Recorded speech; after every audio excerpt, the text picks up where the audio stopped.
this one for this season changed a bit, which we'll talk about as we move along here in game number 2. Guthrie is ready to go. Chris Getz playing at second base will lead it off. Had an 0 for 2 in the ball game last night. Speedster at the top, and he will take a strike. Getz and Fields at the top of the order. Ramirez and Anderson in the bottom of it. Give the White Sox a little bit of speed, which they haven't had in the past few seasons. They still have got all that big thump in the middle, but they do have a little variation on that now because these guys 8 and 9, 1 and 2 can run a little bit. Yeah, they can. It was something Ozzie Guillen wanted to do by design in the offseason, and they've got a little more athleticism. 0-2 delivery is going to be a base hit into right field off Guthrie, so the White Sox start with the leadoff single. Now defensively behind Jeremy Guthrie, Lou Martinez starts again in left field. Adam Jones returns the lineup. He's not played since Sunday in Boston. Nick Markakis is in right. It's Torres and Robert. That's the double play combination. Wigington still playing for the injured Melvin Moore at third base. Aubrey Huff at first, and Greg Zahn, the veteran, trying to help Jeremy Guthrie get through this very balanced, very potent White Sox lineup. And here, right here, Buck, we may see a little bit of the new White Sox. You've got a hitter at the plate, and Josh Fields is 0 for his last 13. Would he lay down a bunt here? Would they try a hit and run? Would they try and steal with Getz on at first base? I mean, there are some options here for Ozzie Guillen, especially when you've got a batter up there struggling. He continued the 0 for with an 0 for 4 in the ball game last night, hitting at .250. No home runs, 6 RBIs. He'll chop that one foul, chasing one down and away. Well, Gary, you make a great point, because that was a point of frustration for Ozzie Guillen last year. The fact that they couldn't do much. If the pitcher shut them down, they didn't have the offense where they could manufacture runs. This year, Ozzie's got a lineup that he likes much better, and it is a little more versatile with speed at the top and bottom. Not a big lead at first base for Chris Getz. Guthrie, though, will throw it over anyway. 9 stolen bases and 13 chances for the White Sox so far. Brian Anderson has picked up a couple of those. Lillibridge, who's their utility bench player, actually is the fastest player on the team, and he's got 3 stolen bases. The delivery with the runner staying put is going to miss down low. You see the look down to third every time. See whether or not anything might be on here with Fields still up on the count. And Jeff Cox, a very animated third base coach for Ozzie Guillen. Jeff way down beyond the coaching box at third. Still not a big lead by Getz at first. Runner going, 2-1 delivery, grounded to short. Only play is going to be at first as Torres. Bad throw and a good pick made by Huff to save an error right there and get the first out. Yeah, a little careless throw. Aubrey Huff does a nice job of being patient and going to the back end to help out Cesar Asturias. Wasn't any need to really rush the throw. A little off stride as he throws it, bounces it, but a good play by Aubrey Huff to hang with it. That could have been pretty costly. Boy, that's where a first baseman can make such a difference in the ball game. Zahn goes out to have a word. Quinton coming up. Here's tonight's leaderboard presented by Firestone, a tradition of innovation. Carlos Quinton, home run leader in the American League. He's got 7, off to a great start, just where he left off last year for this White Sox ball club. Carlos Pena and Cruz following him in the home run department with 6. Runner at second base and 1 down. Trying to punch that one and fouls it back. He had an 0 for 3 in the opener last night. 2 for 3 against Guthrie. One of those 2 hits, a home run, and is off to a productive start, as would be expected. So this is one of your key matchups whenever you're playing the White Sox for the opposing pitcher. What Rick Dempsey was talking about in the pregame show is keeping Quinton off the base pass and not by giving him the long ball. Guthrie so far 3 home runs off him. 1 ball, 1 strike count, 1 away. Gets on at second base.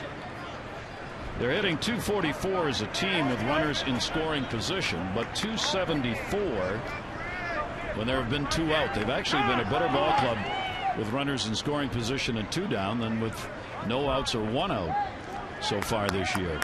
Once again, we'll like that number a lot, but we'll like to get the other one up. For Dave Turnblad, the hope that Guthrie can have a good quick first inning here and get him off to a good solid start. Shattered the bat into left field, coming over to get it. Montañez, run will score, and Quinton has 14 RBIs as the White Sox have a 1-0 lead. Well, Carlos Quentin last night had a good at bat in his first at bat. This time he fouls off the fastball away, takes up and in for 1-1 count, and then breaks his bat, hits it off the end of the bat. The barrel goes flying toward third. It's over Ty Wigginton into left field. That'll be an RBI base hit for Carlos Quentin. He got enough of the barrel on the ball to shoot it into left field. And our pitch tracks brought to you by Northrop Grumman. Northrop Grumman, defining the future in technology. Jim Thome up now, the designated hitter. Thome also had an 0 for 4 in the ball game last night. The White Sox get on the board in a hurry here. Only .220 for an average, but he does have the 3 home runs so far in the season. He's picked up a double, his extra base hit. Thome has already struck out 13 times in 41 at-bats while drawing the 5 walks. They will strike out a good deal as Jermaine Dye and Thome will strike out. Fields has struck out 14 times, leading the team in that department. But these guys are typical of the modern-day power hitter. Home runs and strikeouts. Especially at this part of the order, you would just assume Thome strike out and give Jermaine Dye an opportunity to hit with 2 outs and a guy at first base as opposed to put it in play. So I don't think Ozzie Guillen minds the strikeouts at all. That is taken for a strike. Thome comes into the game having seen the 7th most pitches per plate appearance in the American League. He has 4.35 pitches per plate appearance.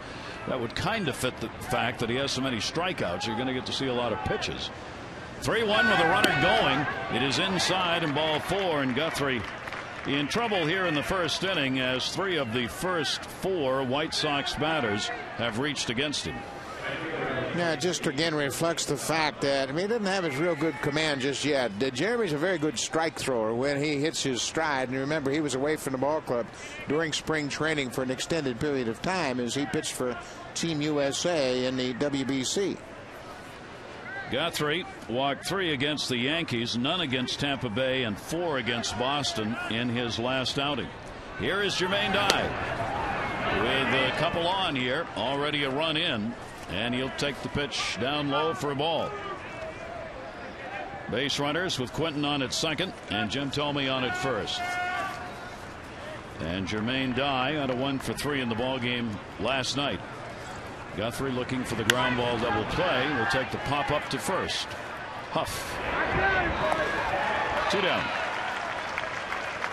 Well, that's a big out, retiring Jermaine Dye. He was 4 for 5 against Guthrie with the home run.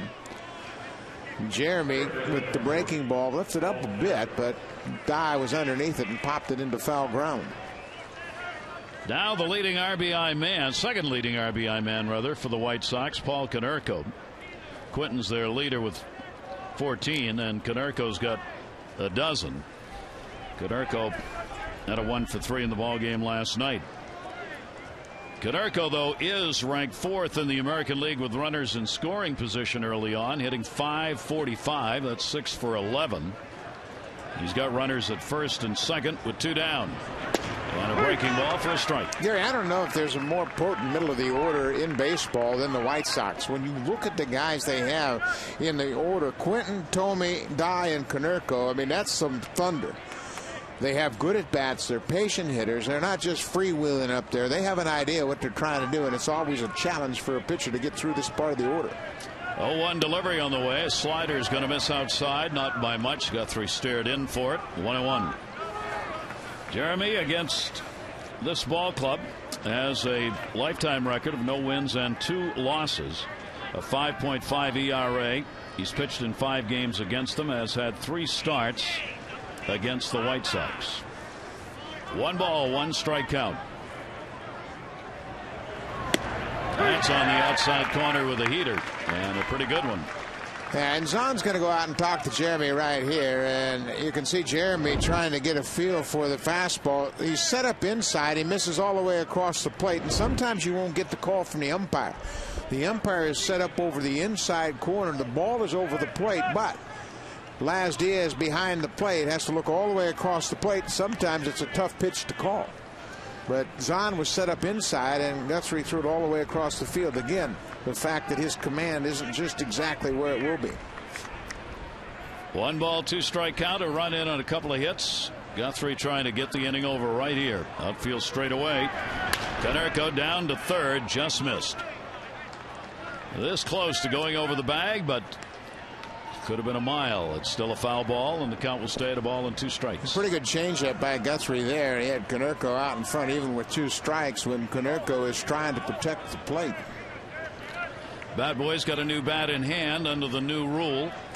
The Bat Boy must keep the next bat that the current batter will use immediately available in his hands in order to shut down the amount of time it takes to go back and get a new bat after you break one. He would have had to have a small bag for my bats. That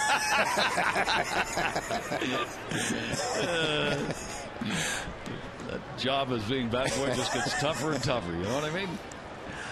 A 1 ball, 2 strike count on Konerko. RBI picked up by Quentin. He's on at second base. Tomey on at first with a walk.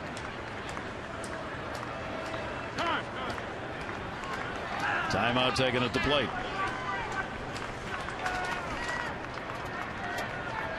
Konerko 3 for 8, a couple of home runs. So he's only had 3 hits off Guthrie, but 2 of the 3 have been homers. Here's the 1-2 delivery to him, and the slider will miss outside. Talk about the impact of the middle of this order. Look at the RBI leaders. Quentin with 14, Konerko with 12, Dye with 10, Tomey, he's 7, and Josh Fields, who's taken over every day at third, he's got 6. A lot of balance in this lineup. Led the team in homers, led the league in homers last year. Off speed delivery just misses inside, and a 3 ball, 2 strike count. So Guthrie has worked hard against Konerko in this at bat. Now the runners will be going on the 3-2-2 down. Krasinski waiting on deck.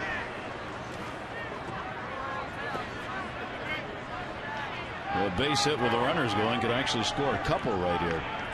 3-2, they're running, balls in the air, playable. Montañez in left. Is Torres the shortstop.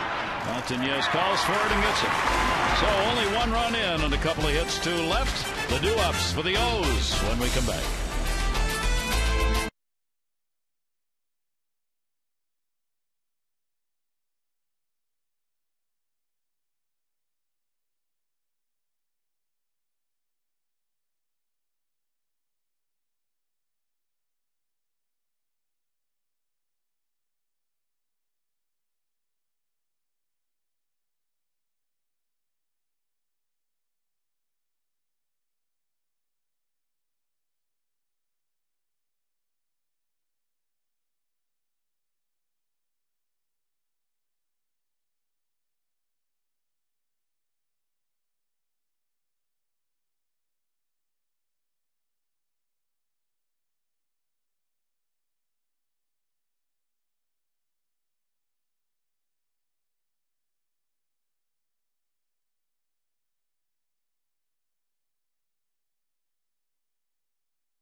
Let's take a look at the O's lineup brought to you by Southwest Airlines.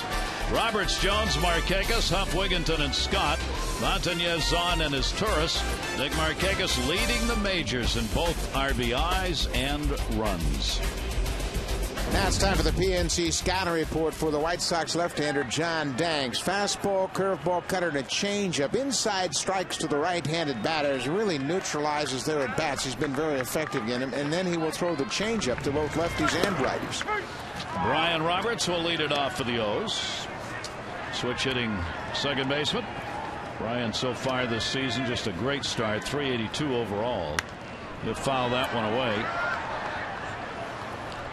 Third start of the season. You can see John Danks is off to a great start. Opponents hitting 122, right-handers 107. So if you're thinking about loading up your lineup with right-handers, you might want to think about it. Interesting number. Brian Roberts will take it away. Brian has gone 5 for 9 batting from this side of the plate. Yeah, he's really improved his approach to make sure that he has balance from both sides. There's that wicked changeup. He had to really reach for it just to spoil a great pitch. When Brian first got to the big leagues, he would only take batting practice from the side in which he was going to utilize during the game. He's made an adjustment. It's really helped his average, especially from the right side. Fouls that away. Another good pitch that was down low. Brian comes in with the 8th best average in the American League, and he has the 2nd best number with runners in scoring position. So Brian is really not only the first number you look at, that 382 overall batting average, but all the rest of it good. Down to third. That'll be foul. Danks battling here, and the count will stay at 1-2. Let me tell you something. When you see Brian Roberts swing at a third consecutive changeup in that fashion, it really tells you how good Danks' changeup is. I mean, he had seen 2 in a row, and Danks has such a good changeup. Brian was still out on that front foot, even with 2 strikes. Brian with 2 strikes, 7 for 25 so far this year.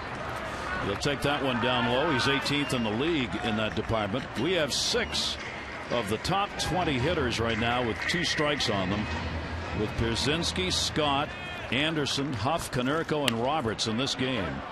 All of them have done very well early on with a 2-strike count.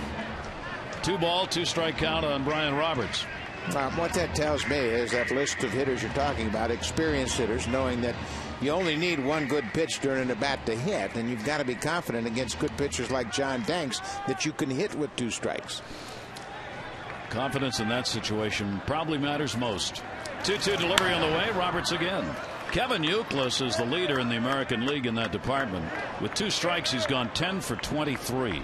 And A.J. Pierzynski is 5 for 13. And what's the common thread between those 2 guys? They just won't give up at bats. Yeah, and they will not give in to anybody. Yep. Pierzynski doesn't think there's a guy in the world that can get him out. 2-2 delivery. 10th pitch of the at-bat is a base hit. So Brian Roberts, a quality start to the ball game. Not only gets Danks to throw, but gets on. Now let's take a look at the White Sox defense. From left to right, it's Quentin Anderson and Dye. Alexi Ramirez has taken over at shortstop. Last year he played second. That opened up the spot for Chris Getz.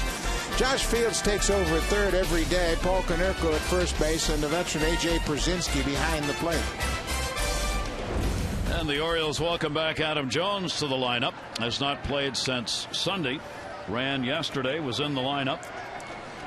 Decided no. Ran again today, was in the lineup, and decided yes. Hammy's better. And the pitch misses inside for a ball. There was quite a thunderstorm here that canceled batting practice, but Adam came out in between the showers and ran in right field to make sure he was ready to go here tonight. Anxious to get back in the lineup. Those big numbers, 372, 2 homers, and 12 RBIs for Adam Jones. Roberts at first base. Swung and a miss as hard as he is thrown right there. You have to be very careful with Danks if you are a base runner. He has one of the better pickoff moves, not only in the American League, but in all of baseball. 7 career pickoffs. 6 of those came last year. On that last pitch to Adam Jones, Brian Roberts was going back to the bag at first. Nasty leg, and then you get that slide step. Boy, did he quicken that one to the plate. 1-2. This is a slide step. You can see he barely gets that front foot off the ground and just strides right into his delivery. Very difficult for a base runner to gather any momentum at first. 1-2 count. Very short lead. You talk about someone who respects a pitcher. That may be the shortest lead I have ever seen Brian Roberts have in a baseball game. Yeah, he's not really comfortable right now, but he will get comfortable the more pitches he sees Danks deliver to Adam Jones. I mean, Brian usually is at least another 2 steps. Generally, at the cut of the grass, that's as far out as he can get, and that's a good lead. 1 ball, 2 strike count. Danks this time will delay. So you're seeing all the ways a pitcher combats speed, Buck. Yeah, he does a good job. And when you really think about it, the White Sox haven't thrown anybody out, but they're really not concerned about it because their starters do a heck of a job of shutting down the running game. 1-2 count, nobody out. And there it is, and he had him going the other way and got him. Picks him off at first base with as short a lead as you'll ever see Brian have. That's how good that move by Danks is. Well, he did everything you want to see from a pitcher. He held the ball, he used the slide step, and now he's got Brian. Look how short the lead is. And just that ever so slight move towards second. I mean, he didn't even pick up his foot. He just changed directions with his body weight, and he is a dead nut. Good tag by Konerko, quick to the arm as he gets Roberts and erases that leadoff walk. And he gets Jones on the strikeout. 2 down. Nick Markakis coming up. Major league leader in RBIs with 18. He's been on fire. Reached base last night 5 times with 4 hits and a walk. During the 8-game hitting streak, he's 13 for 32 for a .406 average. He's scored runs. He's driven in runs. He's doing everything. Against Danks, he is 3 for 9. So a couple of quick outs after Roberts got on. And by the way, they do call that a caught stealing, and I disagree with that. He never went towards second at all. It's not fair to the pitcher. I mean, yeah, he leaned, and the rule is if you make a move towards the next base, it is a caught stealing, but that really should be credited to Danks as a pickoff. Yeah, you cannot interpret Brian Roberts' move as a step towards second in an attempt to steal. That's what it is right now, and the delivery to Markakis will be taken down low. A 1 ball, 2 strike count, 2 down, and the bases empty. Nick 6th in average, 1st in runs, 1st in RBIs in the American League. And Danks comes inside to him. 2 ball, 2 strike count. As the numbers begin to build a little bit, we'll keep an eye on against left-hander numbers. 3 for 13 so far for Markakis. And another. Take it where they give it to you. Danks couldn't believe he was able to reach that pitch and put it between short and third. Aubrey Huff coming to the plate. Big night last night. 2 long home runs. The first put the Orioles up 2-0. He hit it on to Utah Street. Second time he's done that in his career. First time as an Oriole. And he went deep twice. He is slugging 4th in the American League. He's tied for 4th with 15 hits. 2nd in RBIs to Nick Markakis. He's been on base and he's been knocking them in. 2 down with a runner on at first. And Aubrey will take that pitch up high, 4 ball. So even though Danks hasn't given up a run here, he's had to work at it with Roberts a 10-pitch at bat. Then the pickoff, a strikeout, and now the single by Markakis. And that is in the dirt. Buck was talking about the fact that Pierzynski behind the plate is 0 for 11 in throwing out base stealers. Yeah, and you know what? He is such a veteran. He's not really wrapped up in those numbers and doesn't try to rush his throws. Jose Contreras really doesn't give him much of a chance to throw, but Burley's good, Floyd's good, and you can see how good John Danks is. Aubrey Huff 2 for 13 off left-handers so far, and there's that changeup again. 2-1, and had Huff way out in front of it. You mentioned that he throws the changeup to both lefties and righties. It's something that's unusual, and oftentimes left-handers are reluctant to throw the changeup to left-handed hitters. They feel it runs back in toward their power. That one there, Huff didn't think so, and a 2 ball, 2 strike count. Danks has given up just 1 home run this year to a left-hander. Lefties hitting 154 and the right-handers 107, as Buck mentioned. Last year 264 for lefties and 240 for righties. 2-2 delivery on the way. Huff to second base. Gets up and makes the play. No runs and a couple of hits, no errors, and 1 left on base. We've completed 1 here at Camden Yards. White Sox lead it.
$99 worth of American Classic scratch-off tickets from the Maryland Lottery for every Oriole home run hit tonight. You can have a chance too. Enter by logging in at massensports.com. The great Civil War names Manassas, Virginia.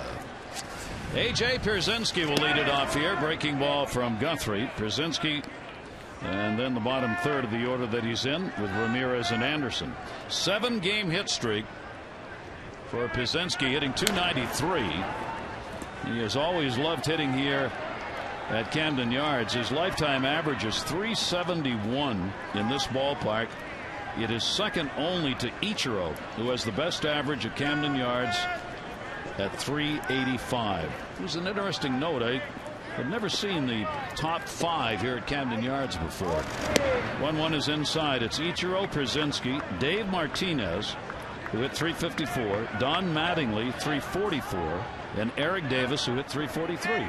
Top 5 numbers ever at Camden Yards. Only one right-handed hitter in that top 5. Of course, Eric Davis, who played for the Orioles, very comfortable in this ballpark. But with Ichiro, Pierzynski, you have to think that the last few years in their prime of their career, the pitching staff hadn't been that good in this ballpark, and it is a pretty good hitter's ballpark, so Pierzynski has taken advantage of that. He's a tough out, like you talked about earlier. He doesn't give anything away. He's one of those guys who'll take a lot of pitches to get him out of there. 2-2 delivery. Good pitch by Guthrie. First strikeout for Jeremy. One away, second inning. Well, great depth on the curveball here. He gets his hand on top, starts it out bottom of the strike zone, bounces in dirt, and Zahn with the tag for the strikeout. Catches a little short hopper, and Guthrie gets his first strikeout of the night. Alexei Ramirez playing at shortstop. He'll take it inside for a ball. Part of the change of this Chicago team. Ramirez moving from second base to short with Orlando Cabrera no longer with the White Sox. The 1-0, another good off-speed pitch. 1-1. Well, Greg Zahn is very aware that Jeremy Guthrie is not really zeroed in with his command, and when he presents the target, he wiggles the glove to really draw attention so Jeremy can really focus in on that glove. Get him a real good target to look at. And a little bit low to it, but pretty close. 2-1. Yeah, one thing Zahn has really done with this pitching staff is try to accentuate the positive and make sure that he presents a target in a very good fashion. 2-1 showed bunt, takes it inside, 3-1 count. So now we're back down to where you got some speed in this lineup with Ramirez, then Anderson hitting ninth, and Getz at the top of the order. Javier Vasquez is gone. Joe Crede is gone. We mentioned Cabrera is gone, so that's some of the changes the White Sox have had to make this season. Swung on, and a good pitch that bore down and in. 3-2. Pretty good movement in a fastball count. Ramirez was all geared up for the fastball, but swung over the top of it when Jeremy threw it down and in. 3-2 count with one down and nobody on. And we're walking. Second walk surrendered by Guthrie. Get ready to celebrate both of Baltimore's pro sports teams. The first 10,000 fans 15 and over Saturday will receive a Draft Day O's Ravens Rally Cap presented by Massey.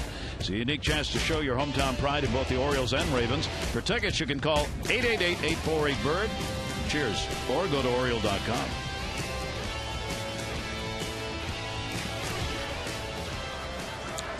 One on, one down. Anderson 0 for 3 last night. 240 on the season. Big lead at first, and Guthrie sees it. Ramirez picked up his first steal of the season last night in the 7th inning with 1 out. Chris Ray was pitching. He was stranded when Ray struck out the next batter and got the final out of the inning with a ground ball out. Again, a good lead. Runner not going, and the called strike on the inside corner. For Zani so far, 4 for 14 and throwing out base stealers. Anderson's looking to see whether or not anything's going to be on here with 1 away. Ramirez is challenging Guthrie as he gets to the cut of the grass. Again not going, and the pitch will be taken up high. Well, Gary, you made a great point about the top and bottom of this lineup. This is where Ozzie Guillen will play hit and run. He will turn the runners loose. He will try to manufacture runs. He won't do it in the heart of his order because he's got so many bombers in the middle. Alexei Ramirez, the base runner, 13 stolen bases last year, caught 9 times. There he goes. Inside, Zahn had trouble getting it out of the glove, and as a result, it went wild. He never got a good handle on that, and it will be a stolen base. Yeah, and it looked like the ball got stuck in the webbing of his glove. He went in there to find the handle, and a little hesitation to re-grip it. He's got a shot at him right here, but you can see the hesitation, the double pump, and the late throw. Timing was disrupted. You could see he had to shuffle his feet to maintain his balance. He had a shot at Ramirez right there. So an RBI chance now with 1 down, 2-1 delivery, outside corner, strike, 2-2. Brian Anderson, 7 starts have all come in center field. Batting in the number 9 spot in the lineup with the White Sox last year, his first full season. Hit .232, 8 homers, 26 RBIs, 109 games. 2-2 delivery. Anderson's gone, inside corner, strike. He didn't think so, as Diaz did. Diaz wins, 2 down. Well, that's the best pitch of the night for Jeremy Guthrie. A very pivotal at bat. He hits the target right in on the inside corner for the strikeout. 2-2 fastball, well located. You got to be aggressive bottom of this order. You don't want to turn the lineup over with 2 men aboard. Chris Getz with a runner on at second base, 2 down. He delivered a single and scored on the Quinton RBI single in the first inning, and Guthrie has to step off. Now there's nobody moving over, at least there wasn't, at second base to hold him close. With a left-handed hitter up, that would be Izturis, the shortstop's job. But Izturis clearly wants to stay wide of the bag because Getz, obviously the scouting report says he'll take the ball that way on the ground. So Izturis going to have to play a little cat and mouse there. Well, and you're not worried about him stealing third, but you want to shorten his lead should there be a 2-out base hit and give the outfielders a chance to throw him out. Ramirez trying to watch Izturis behind him. And Guthrie will step off, and Zahn's going to go out. This is a good trip by the veteran Zahn right here. Just a reminder for Guthrie. Now, make sure you clear your focus, and let's get the hitter. You can stop Ramirez at second base. Don't worry about him stealing third. I don't expect him to run here with 2 outs, but focus on Getz. You get him out, and Ramirez is not an issue. 0-1 count on him. Top of the order, Getz, with the White Sox leading at 1-0. Getz has gone 2 for 8 with runners in scoring position, and he will take that one up high. Laz Diaz is very tough. You have to wait because his signal on a strike is almost directly in front of his body. He doesn't put his arm out, so sometimes it's very hard to see what the call is. 1-1 delivery on the way. That's my excuse for the number of mistakes you'll hear on balls and strikes as we go along tonight. Thought I'd get that in early and just clear it up. Yeah, that's good of you. A disclaimer here in the second inning. The problem is not in your set. Neither is it here at our studio. Yeah, you, like so many broadcasters, would love to see Jim Joyce behind the home plate. Yeah, holler it up. You can hear him. You can hear it upstairs. Come on. Don't be bashful now. The only thing he leaves out is Gary. Strike, we Gary. can say that to him if he wants. He can turn around and point to me. That was a strike, Gary. I said, okay, that's good call. Good call, Jim. 1-2 count. Then you have those umpires that give that little hand side at the belt level. No, they just move their hand. There's just a little wrist shot there. Well, clearly a little problem here. Out at second base, Eric Cooper clapping his hands like, come on, let's play. Guthrie and Zahn have talked a couple of times with that runner on at second base.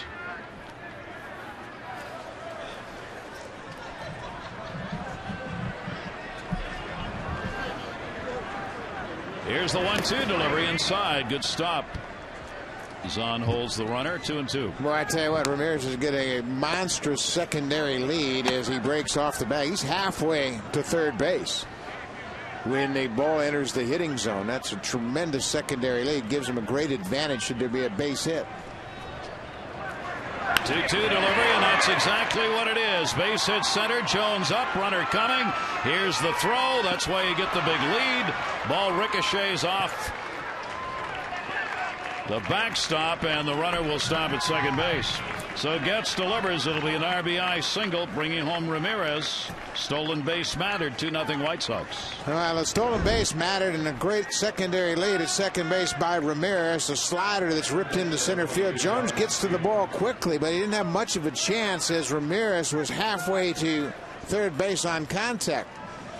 The rushed throw sails by Zahn. It passes Guthrie, who's backing it up, and Getz moves into second. Though Getz picking up the RBI, 2 runs in on 3 hits off Guthrie. Now the number 2 hitter, Josh Fields, who grounded out first time up, extending his 0 to an 0 for 14. And that'll be taken down low. And there's another occasion. We'll see how it plays out here, where hitting the cutoff man might have held that runner at first base instead of moving him down there to second in scoring position. Adam thought he had a chance at the plate, but really didn't. And a strike on the outside corner. 1-1. The little things that make a difference. Extra 90 feet early in the ball game can add to an early lead.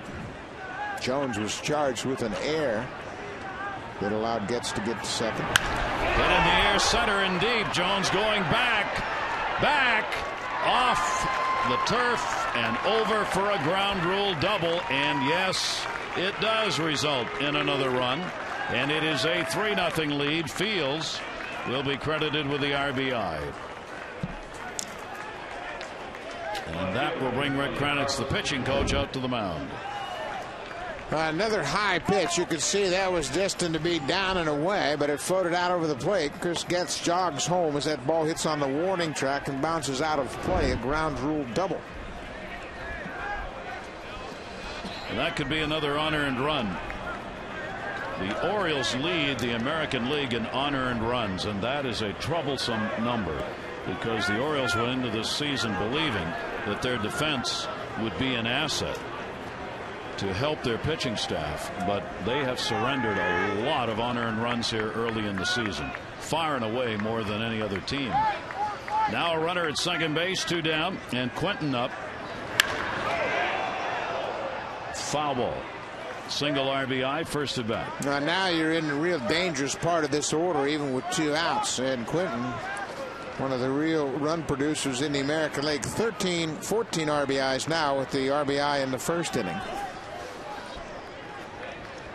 Interesting. He's only had 5 hits and 20 at bats with runners in scoring position. Would have thought it might be a little bit higher than that, but obviously he's had a lot of chances with 14 runs batted in. Here's the 0-1 delivery, way outside. Zahn had to reach across his body on that one. And again, Guthrie just really struggling a bit with his location, and Zahn did a good job to flag that one down. And you see the home run leader since the beginning of last season. Ryan Howard is first, and then Dunn and Carlos Quentin third. Inside and high to him, and a 2-1 strike count on Quentin. Very tough start here for Jeremy Guthrie. He came in with that 2-0 mark, a 4.32 ERA, 1.5 higher than he finished with last year. Ball hit in the air towards center. Brian Roberts backing up as Torres moves out of the way, and Roberts will put it away. But a good inning as they pick up a couple more runs. The White Sox do. The O's will try with their bats, trailing 3-0.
The second inning, RBIs go to Getz and Fields, and it is a 3-0 lead as we go to the bottom half of the second.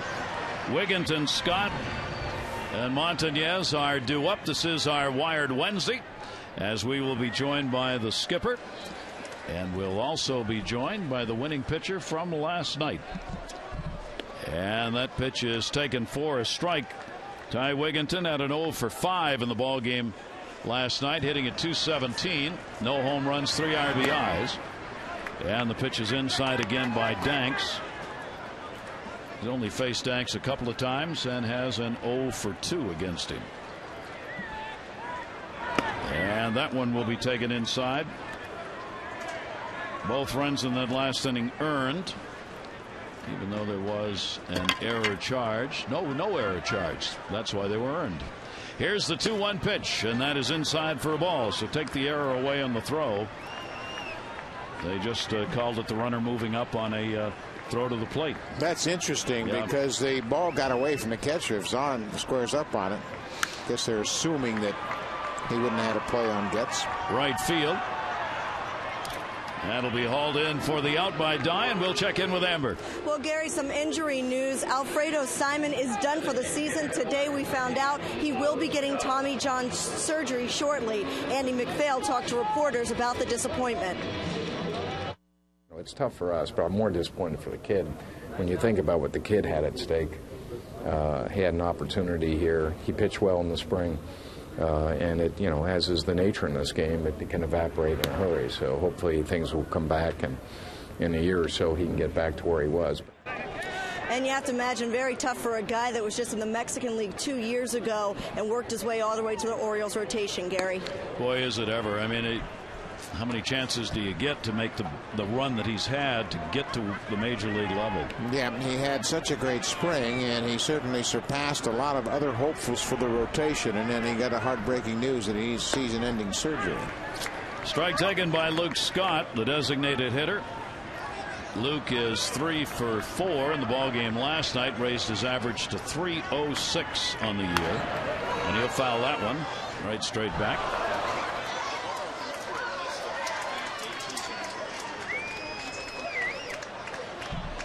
2 ball, 2 strike count. Scott 2 for 3 in his career off John Danks.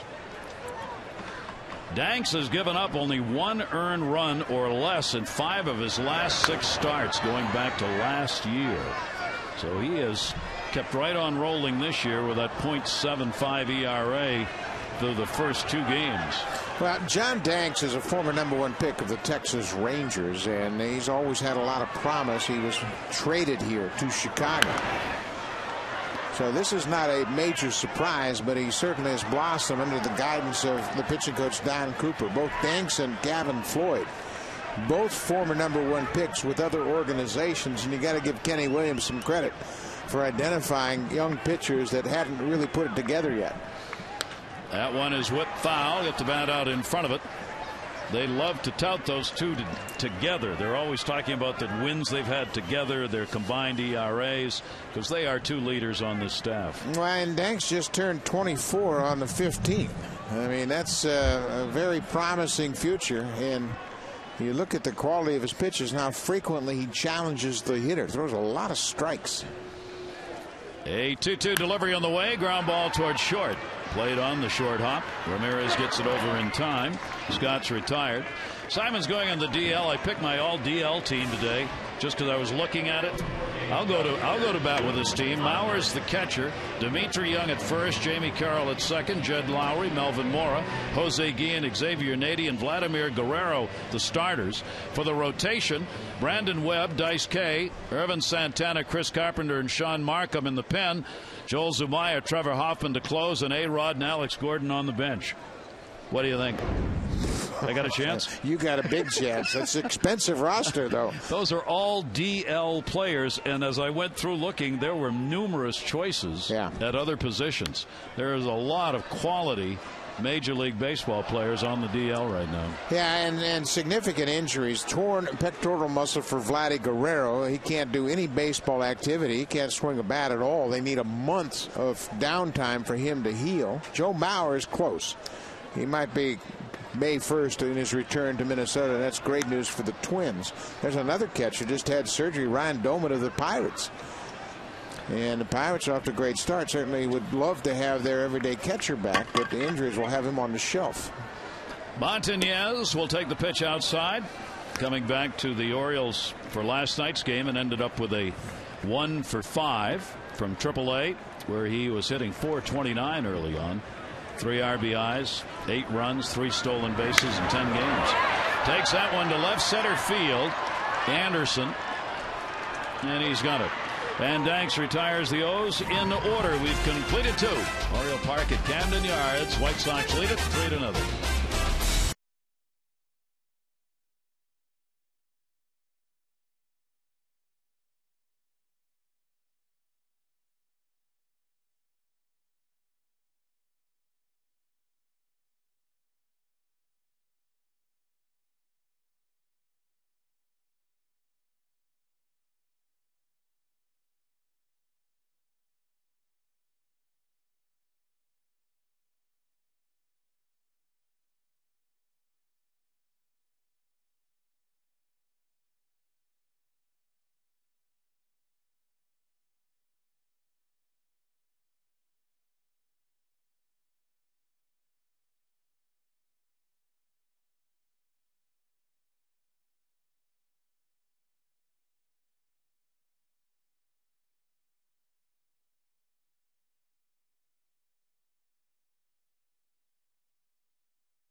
Looking at a score like this early in the ball game at 3-0 is that this lineup has every chance to be able to come back in a game with a long way to go. Well, they sure do. The top of the order, the top 4 guys in the lineup have really gotten off to a great start, and they can provide offense, and they can come back from any early deficit.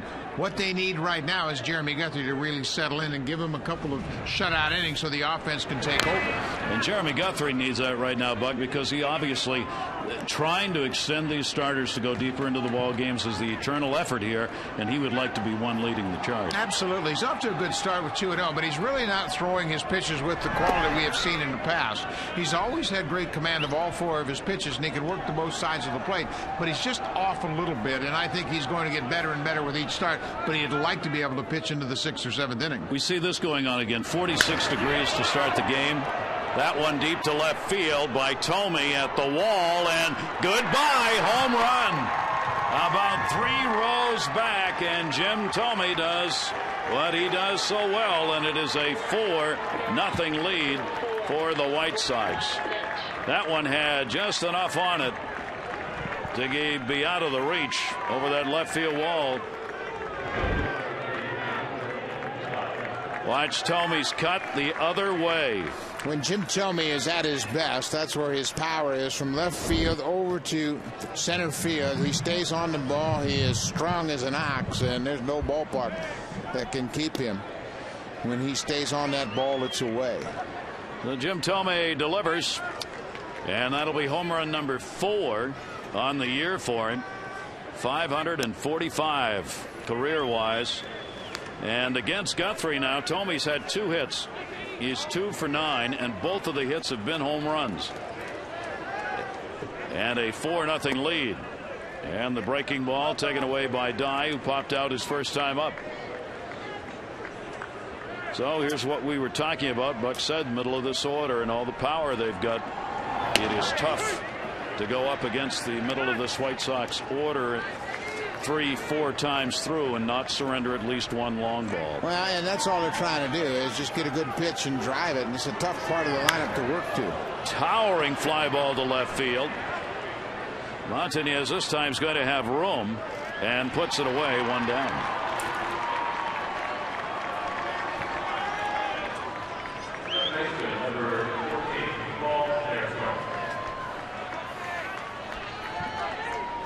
4 runs, 5 hits, including the 366-foot home run to start the inning out by Jim Thome. Paul Konerko flied out to left field his first time up. Konerko with 3 home runs and 12 RBIs. Jeremy Guthrie has now surrendered 4 home runs on the season. 3 to left-handers and 1 to a right-hander.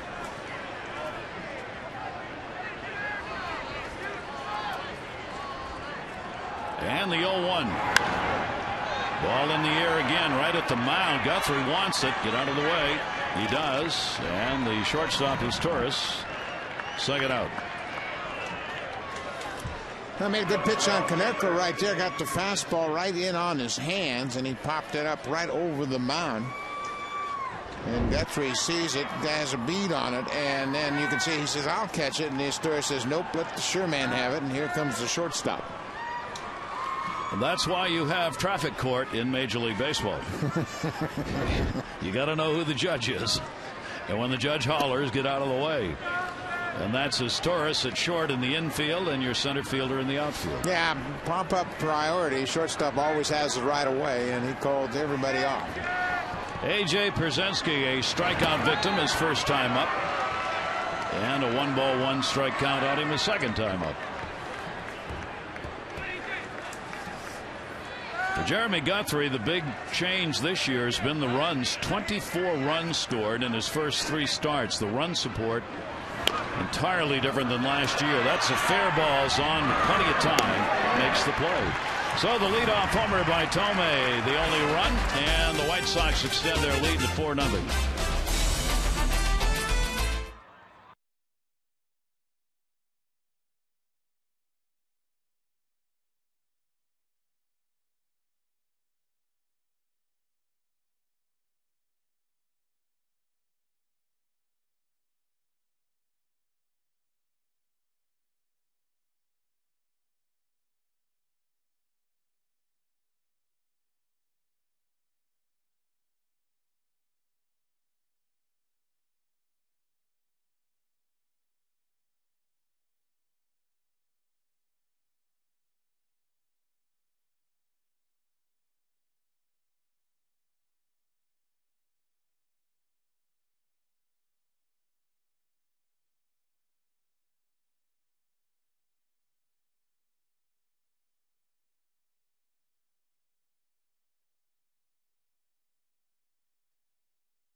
Sox, the O's 0-2-0 against John Dank so far.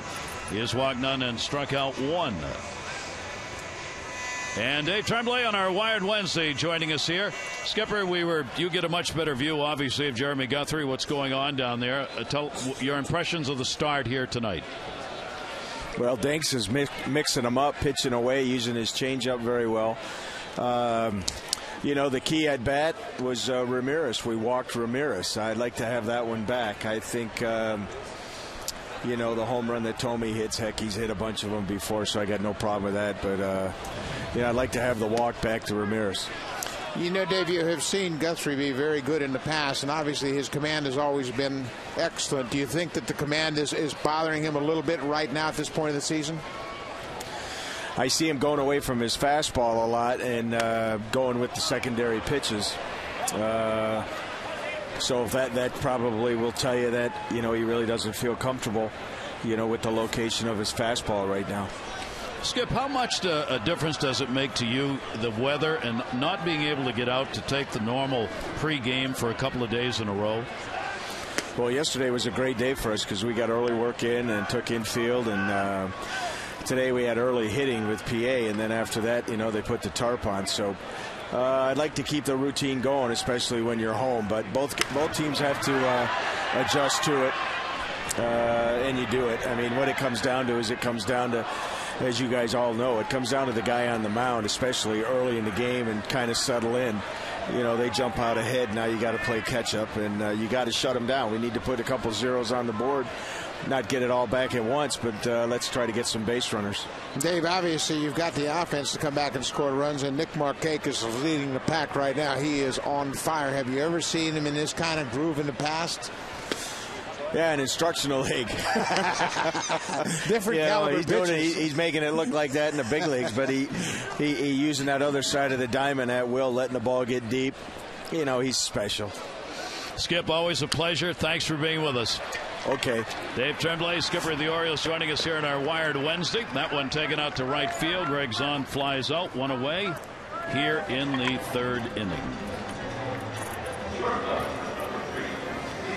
The left-handers starting. The Orioles are 1-1 against left-handers so far this season. Last year they were not successful against the Southpaws, going 16-32 off left-handed. Yeah, starters. and the last two left-handers they've seen, John Lester and John Danks, they're thinking, hey, is this the same guy we saw in Boston? Exactly. He looks an awful lot like John Lester tonight.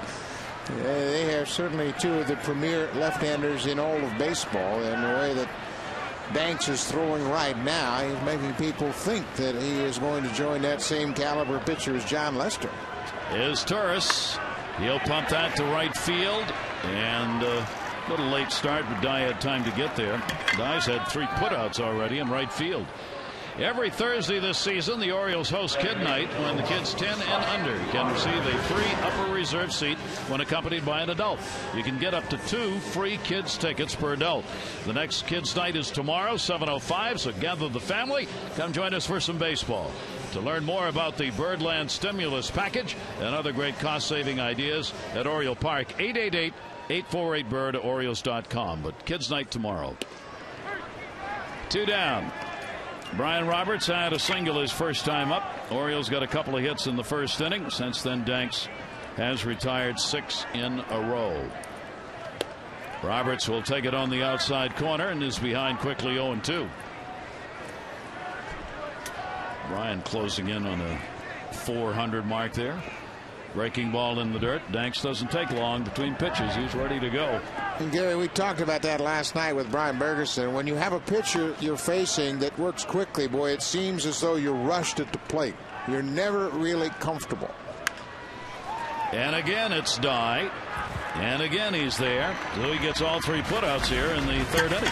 3 complete. Game 2 against the White Sox, with the Sox leading at 4-0.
And is brought to you by Southwest Airlines. Low fares, no hidden fees.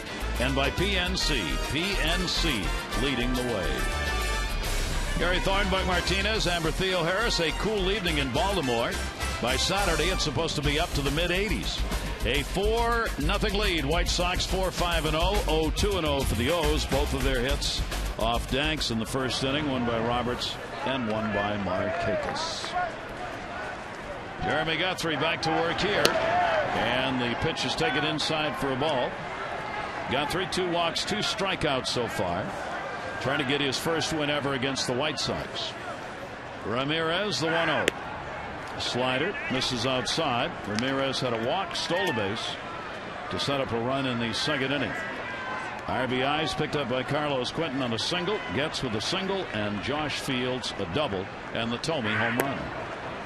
That is down low for a ball, so out of the strike zone 3 in a row against Ramirez. And that was a walk to Ramirez back in the second inning that led to the second run for the White Sox. A 1-out walk after Jeremy struck out A.J. Pierzynski on a very good curveball. Orioles winning the opener last night. White Sox leading here in game 2. And Guthrie will back off. Opponent's batting average over the years, he's always been able to handle lefties and righties very equally. 2009, right-handers have been hitting him hard. 370 coming into this game. And I think it has nothing to do other than the fact that his command is not where it needs to be. 3-1 delivery reached for and fouled right off the plate. You heard skipper Dave Tremblay talk about Jeremy Guthrie going to his second and third pitches, and that's what he means when he sees that breaking ball. He's always had great fastball command, especially to the outside corner to right-handed hitters. That has been the neutralizing pitch for him. Ramirez fights off another one. Ramirez looks like he's trying to stay away from that breaking ball because he's got that front foot almost out of the batter's box, Buck. Way up in the batter's box on that last swing, as though he's trying to get a jump on a breaking ball, and he's there again here. 3 ball, 2 strike count. See where that front foot is? By the time he strides, he's out of the box and pulls it foul. Yeah, and that's something that we used to see a lot more frequently years ago, where hitters would adjust according to the pitcher. They would move up and back in the box. They would back off the plate if a guy had good velocity. You don't see hitters move much in the box anymore. They get in their spot and stay put. And when you're up as he is, you're going to foul a lot of pitches off just like he's doing, because you're going to be out in front of a lot of those pitches that are thrown and just pull the thing into the stands. Well, talking with Greg Walker last night, the hitting coach, he said Ramirez is really scuffling to find his stroke right now, so he's making a lot of adjustments. Some of them aren't that effective. And fouled off the end of the bat, holding that count at 3 balls and 2 strikes on Ramirez, leading off the 4th inning. Then Anderson, the number 9 hitter, and Getz at the top will be coming up against Guthrie. Jeremy Guthrie, last year 68% of leadoff batters retired. First 3 games this season, 59%. So he wants to up that as close to 70 as he can get, and he's going to get one right here. Wigginton into foul territory. 1 down.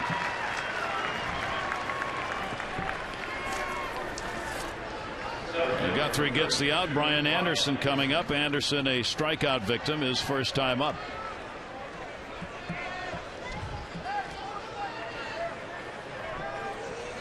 Anderson now 0 for 4 in the series. The White Sox center fielder. Guthrie with a slider, and that catches the outside corner for a strike. Oz Diaz has been willing to give that slider that looks maybe a little bit away a strike. Wigginton diving, can't get to it.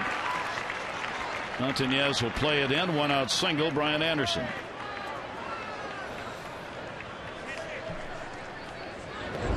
Anderson hits it wide of third base. Wigginton dives for the ball. 2 hops past him before he can get extended. He didn't have much of a chance to get that ball. Just wide of the mark, right through that hole at shortstop. 1-out base hit, bottom of the order, and here we go again. Chris Getz has 2 hits, scored 2 runs, and driven in 1. Down to first, Aubrey Huff. Quick shuffle 1, relays Torres. Nice pick.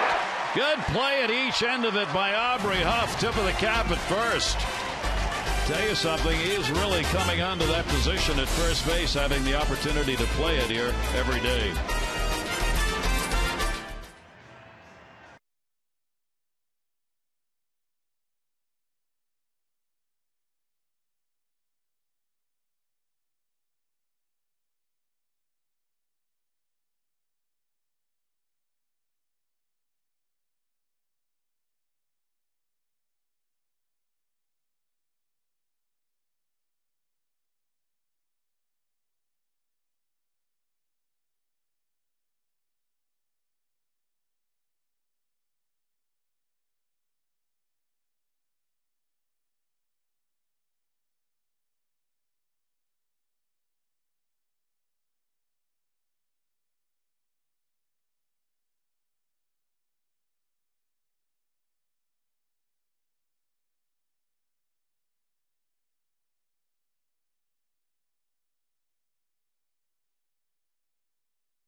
Phase 2 of the improvements to Oriole Park's entertainment system were completed this past off-season. Upgrades include new HD televisions throughout the ballpark and an upgrade of the ballpark sound system. The park's new control room allows the entertainment system to transmit a high-definition signal to the main video boards around the park. With these upgrades, Oriole Park is now one of only 10 MLB ballparks with fully integrated high-definition capabilities in 2009. Also, the new sound system includes more than 530 new speakers. Gary? Do you like the music selection? Do you like that rock and roll stuff they're playing? Huh? You didn't know?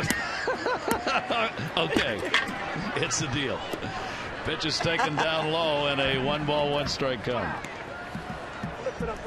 Good sounds and good looks off the scoreboard and the scoreboard speakers. Any wind we had earlier right now has died down. Swung on and missed. Jones struck out his first time up. Danks looks just as tough as his first couple of games would indicate he's been. Yeah, first start of the season, he went up against Kyle Davies, and they both pitched very well. Danks went 6 innings, allowed just 3 hits of shutout baseball. That game went into the 9th inning scoreless.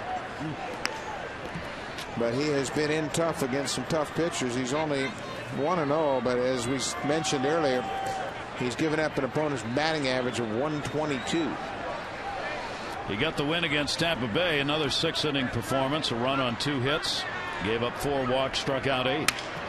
Shattered bat, second base outfield grass. Gets makes the play as Danks that time had to do a little dance. That barrel of the bat ended up right behind the mound. Tonight already we've seen 2 bats shatter in half. Carlos Quentin had an RBI base hit in his first at bat against Guthrie. The barrel went flying toward the third baseman. This time Danks comes inside to Jones, and there goes the barrel right over the mound.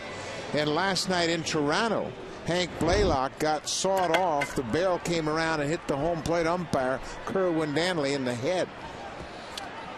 The good news today was that Danley did not suffer a concussion, but did take a bruise to the head and is going to be out for a bit, but they don't think it was a concussion, so thank goodness for that.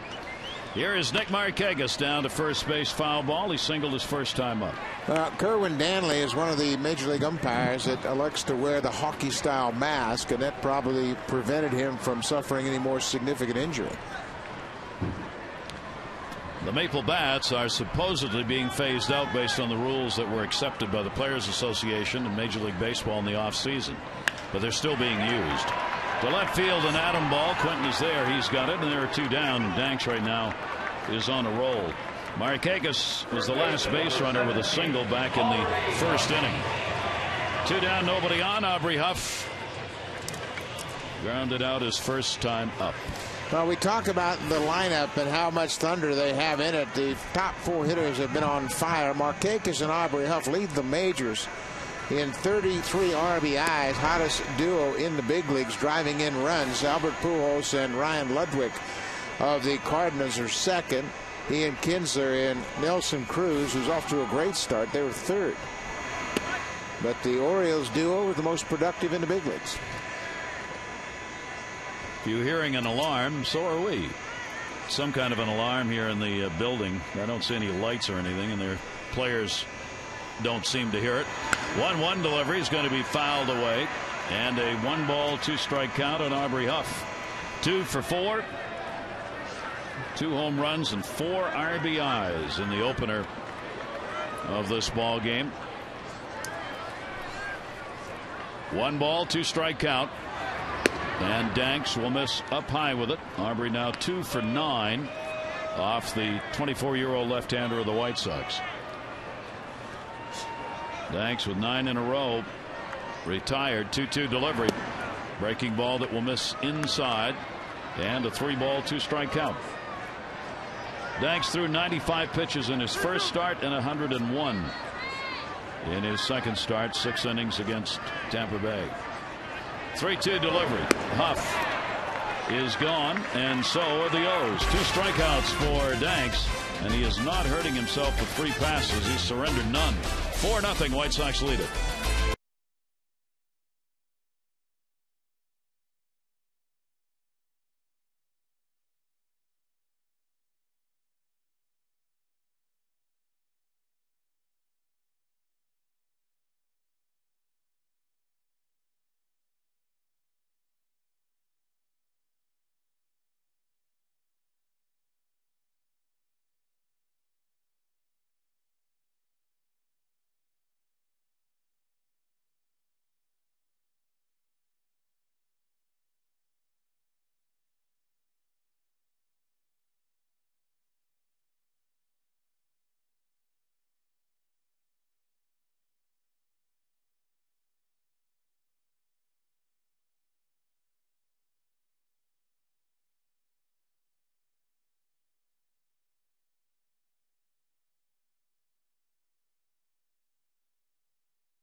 West Airlines, low fares, no hidden fees. And by Acura Advance. With Mike Martinez and Amber Theo-Harris and our great crew here, I'm Gary Thorne. 4-0 lead. White Sox here in game 2 of this set. Josh Fields will lead it off against Guthrie with Quinton and Thome to follow. A double and an RBI, and he's grounded out. That one to center field, base hit. The leadoff single here in the 5th inning for Fields in front of all the power to come here in this lineup. Josh Fields had been scuffling before that booming double to center field into second. He's starting to swing the bat a little more confidently now. He was 0 for 14 before he got that 2nd inning double, and now picks a single up to follow it. Carlos Quinton, an RBI single in the 1st inning, and he has popped out. Batting .292, 14 RBIs. He's first ball hitting. Maybe enough room. Reaching, and no.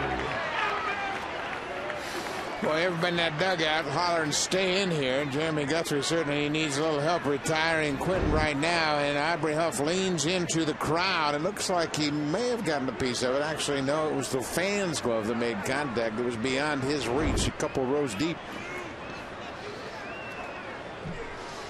So the at-bat continues for Carlos Quinton. And he'll take the high strike call there, and an 0-2 count on Quinton. All-star caliber Carlos Quinton. No reason to believe he won't be there at the All-Star game again this season. He's devastated the O's here. He's hitting over .520, 3 home runs, 7 RBIs in the last 8 games that Quinton has played against the Orioles. And I'm sure along the way those numbers hold up against other teams as well. Good stop by Zahn on a pitch way outside. And the 1-ball 2-strike count.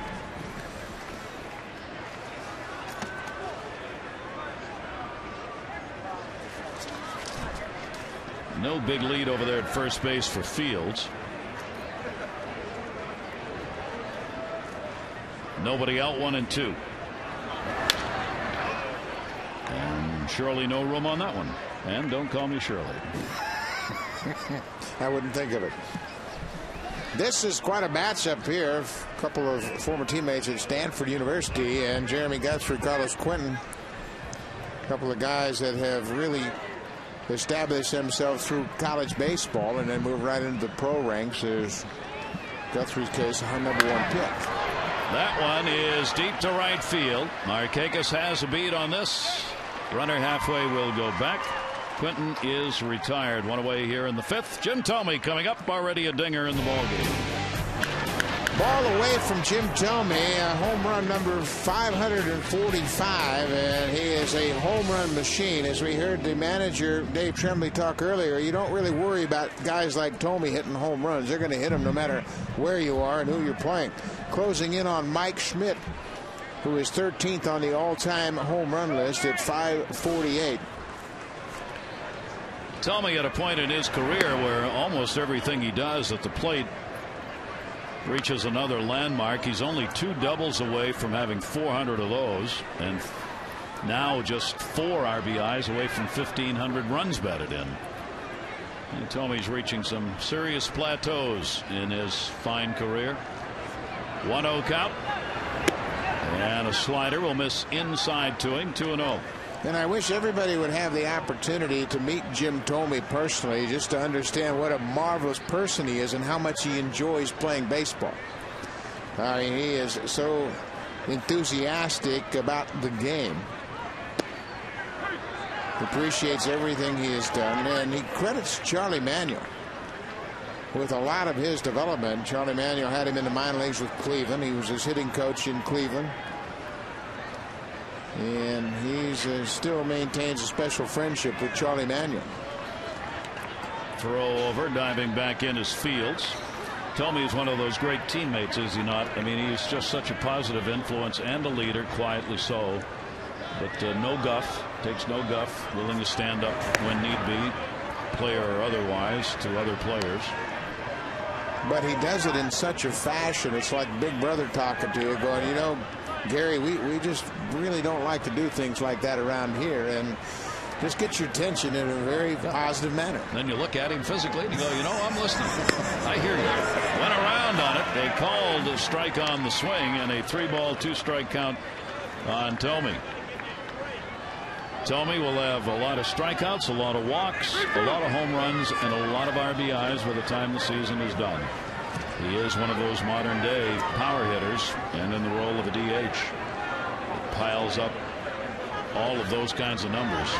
He'll take that one up high, and Guthrie in a bit of a problem here in the 5th with 2 on and 1 down. 3rd walk. Jeremy surrendered in the ball game, and now you got to face Jermaine Dye. Yankees won in extra innings over Oakland today, 9-7. CC Sabathia still struggles. He gave up 7 runs, 6 earned on 6 hits and 6 2/3 innings today. He is one of the many big name starters who are having their problems. Dye will take it away for a ball. Well, unfortunately, he had the same type of start last year for the Cleveland Indians before they dealt him to Milwaukee, and I think the Yankees are just hopeful that that's going to be a repeat of what happened last year. But there are no guarantees. Yeah. 1-0 count on Dye, 2 on, 4-0 lead for the White Sox. Chopped fair. And they play it first. Guthrie makes it, 2 down. Runners will move up. Boy, made a good pitch there, and had Dye hit it right off the end of the bat. A little squibber out in front of home plate for the 2nd out of the inning. Made some good pitches at times here. You can see how badly Dye was fooled. Guthrie takes his time, makes a real deliberate throw to first base for the second out of the inning. Now Paul Konerko, their early season best hitter with runners in scoring position. The ball game tonight, he's had one chance and gone 0 for 1 on the early year. He is 6 for 12. He's got 2 in scoring position. This is a big at bat. Fields at third, and Jim told me at second base. Guthrie out of the windup will get the first strike on the foul ball.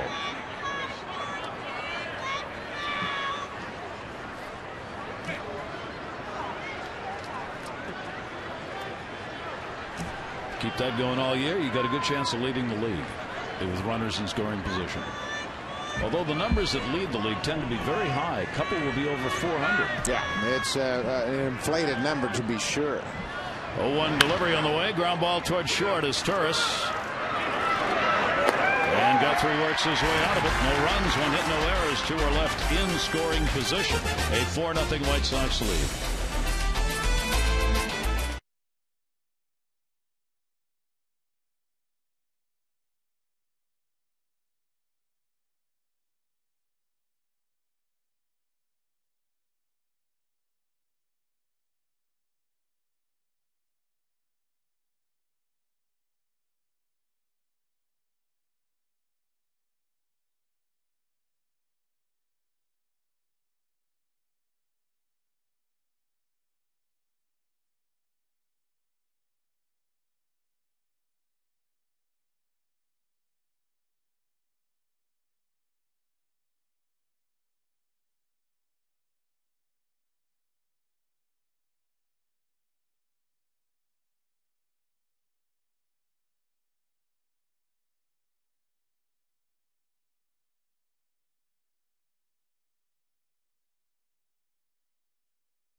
Brought to you by Kawasaki Green Light Event.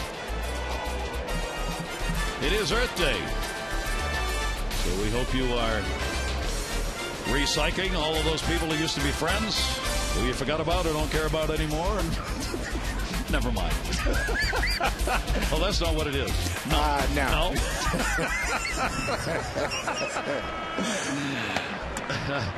Ty Wigginton. And he takes it for a strike.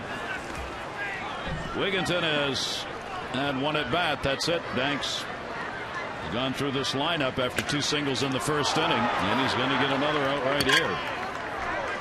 1 away here in the 5th inning. For those of you who may be wondering, after a major league debut, does the pitcher get up and survive the next day? The answer to that question is yes. Brad Bergeson smiling on the bench, and why shouldn't he be? Congratulations on a great outing. How was the day after? Oh, it was unbelievable. You know, I was just very fortunate enough to have my family here to be able to spend the day with them. So, you know, I'm just so excited right now. Brad, how difficult was it to control your emotions with that extended rain delay? Oh, you know. Hang on, Brad. I think we got one. Goodbye. Yeah. Home run. We do. Luke Scott. The O's. DH puts the Orioles on the board.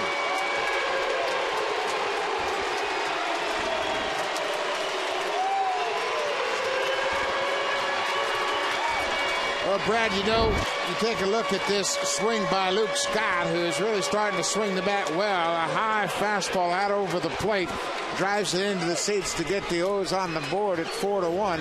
And we have a tradition here, Brad. When a guy scores when you're on the microphone, you got to stay until we tie it up. Yeah, until he comes up again. I was feeling kind of awkward right there. I didn't know if I should get up or stay here. You're fine. Brad, talk about it. The delay yesterday, a lot of anxiety. You drove up with your dad, got in the locker room Monday night. So how difficult was it controlling your emotions during that rain delay before the start of the game? You know, it was tough, obviously, but you know, I think I kept pretty calm beforehand. But once I started warming up in the bullpen, that's really when the adrenaline started kicking in. And I don't think I threw one strike in my warm-up. So. Well, you came out in the first inning. Certainly, talk about the at-bat that Carlos put in an extended at-bat. You had to think, man, I'm making all my great pitches right here, and he's spoiling every one of them. Yeah, it was tough. You know, I wanted just to keep pounding the strike zone. He kept fouling off, and you know, I was just fortunate enough to get him to chase a slider 3-2. Right to short. Boy, that was a screamer. Ramirez gets that one. Well, you were exceptional last night in the pace that we saw you pitch at last night. Is that where you like to be in a ball game pace-wise? Definitely. You know, I'm the type of pitcher that likes to work quick and keep my defense on their toes. You know, it also can work to my disadvantage sometimes if I start working too quick and throw off my tempo. So I really got to be careful of that. Define the difference between being rushed and working quickly. I think I definitely notice it when I'm working out of the stretch. Sometimes I rush myself and my arm just kind of, you know, there's that leg, and, you know, my arm just has a tough time catching up, and my pitches just aren't as efficient. Brad, who do you, if I ask you the biggest influence on you as a pitcher, who would it be? Well, as far as the pitcher that I like to watch the most, I think is Brandon Webb. You know, definitely a sinker ball type guy, and that's the type of pitcher I am. So, you know, anytime I can get a chance to watch him, I definitely do so. You mentioned having your family here. How pleasant was it for you to share that moment with your family, especially as excited as your dad was? Oh, it was just unbelievable. I mean, it was really a dream come true. You know, it's a day that I've been thinking about for a long time. So for me to be able to get to share it with them and have them be here, you know, it's just amazing. Brad, we couldn't be happier for you. It's great to have you here, and the performance was really impressive. We look forward to watching you the rest of the season, and thanks for joining us tonight. Thank you very much, guys. All right, Brad Bergenson, who got the victory in his major league debut in the ball game last night against these White Sox, and it was impressive. And the GM took a walk out to the outfield before the game tonight to go see the starting winning pitcher from last night. Shook his hand out in right field before the gates were open, and just to say nice job. 3-2 delivery, a chopper towards second base. He's got that one, makes the play, gets the out. Scott gets the home run though, and the Orioles are on the board. The second dinger off Danks, and the third hit by Scott on the season.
Spend your lunch hour with Orioles Reach and O's reliever Chris Ray at the ESPN Zone Inner Harbor. Chris is going to be on hand noon until 1, signing autographs, meeting fans, answering your questions about the Orioles. That's Tuesday, noon to 1, ESPN Zone in Baltimore. OriolesReach.com is where you can go for more info, and there's Chris right in the middle of the pack right there next Tuesday. Boy, is he dealing right now, really throwing well. He's identified some mechanical problems, made the appropriate adjustments, and he is right on time now. 4-1 ball game. White Sox lead it. That one taken to the corner by Pierzynski, and that is a foul ball. Pierzynski has struck out, grounded out, 7-game hit streak for him. He's had 1 hit now and 6 at bats here in the series. Now that's an experienced hitter against Jeremy Guthrie. That was the same curveball that Pierzynski struck out on in the 2nd inning.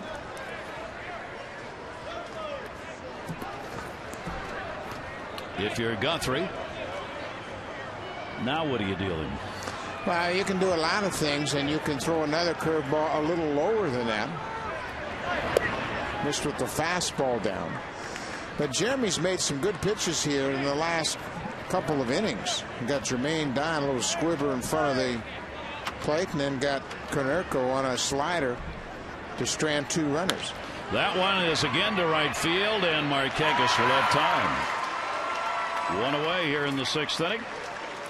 Great friend returning, Harold Baines with the White Sox, their first base coach, whose number is going to be retired later in the season here at Camden Yards. One of the real gentlemen and quiet leaders of the game, playing with the O's and the White Sox. The induction will be on Saturday, August 29. 7 years, 301, 107 home runs, and 378 RBIs with the O's. Zani will let that one go foul off Ramirez. And then when his number is retired here in Baltimore, it'll be the 2nd team that his number has been retired with. The White Sox also extended him that honor. Aren't many who get that. No, that's pretty special. Teams. Yeah, 2 different teams. No. So Bainesy recognized by both of the ball clubs where he spent the most of his time. And an 0-1 count.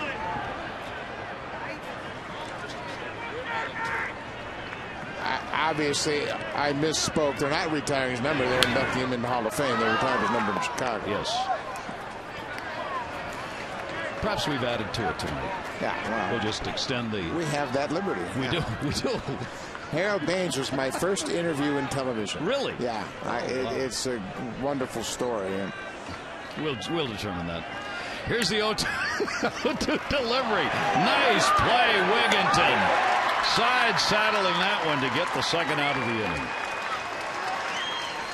Hot shot to the glove side, and Ty Wigginton hangs tough, and there's a breaking ball that stays up in the zone. 1 hop. Took a wicked hop, but he was quick enough with his glove to corral it. Makes a strong throw across the diamond. Look how he timed that, playing it off to the side. Good play by Ty Wigginton, 2nd out of the inning. Ryan Anderson standing in. Anderson 1 for 2 with a single. But there is a really great story of Buck and the interview, I think, with Harold Baines, was it not? Yeah. So we'll get to unfortunately, that turned out to prevent us from doing that story right now. But folks, I have marked that down, and we are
Dugout Club presented by Chick-fil-A. Perfect for all fans 14 and under.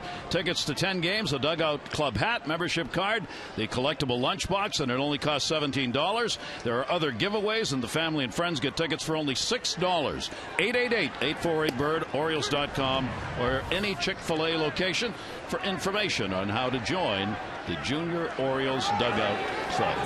Now that is a great fan who was very proud of his hat. Absolutely.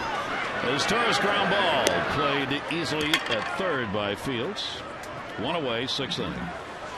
Second baseman, number 1. Great hats. Nothing like it, taking kids to the ball game and giving them a chance to experience ballparks. Right on. Yep. Fisting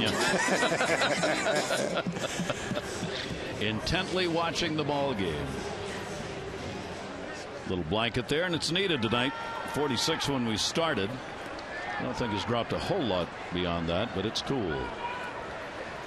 Top of the order, Brian Roberts. Roberts to right field. Dye, who's had a very busy night out there, puts it away. And there are two down. Danks now is getting these outs quickly, which at this point in the ball game really helps his cause. Dye has made 5 catches in the outfield, and none of them have been really challenging because Danks has neutralized the bats of the Orioles. He's kept the ball away and just had them lift that fly ball to right. Home run by Luke Scott, the third, accounting for the only run the Orioles have. Showing bunt with 2 down. Adam Jones, who has struck out, grounded out. Carlos Quentin, an RBI single in the first inning. Chris Getz, RBI single. Fields, RBI double in the second for Chicago. Jim Thome added his 4th home run, leading off the third.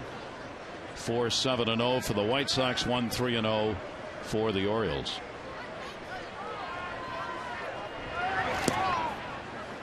Two ball, 1 strike count from Danks.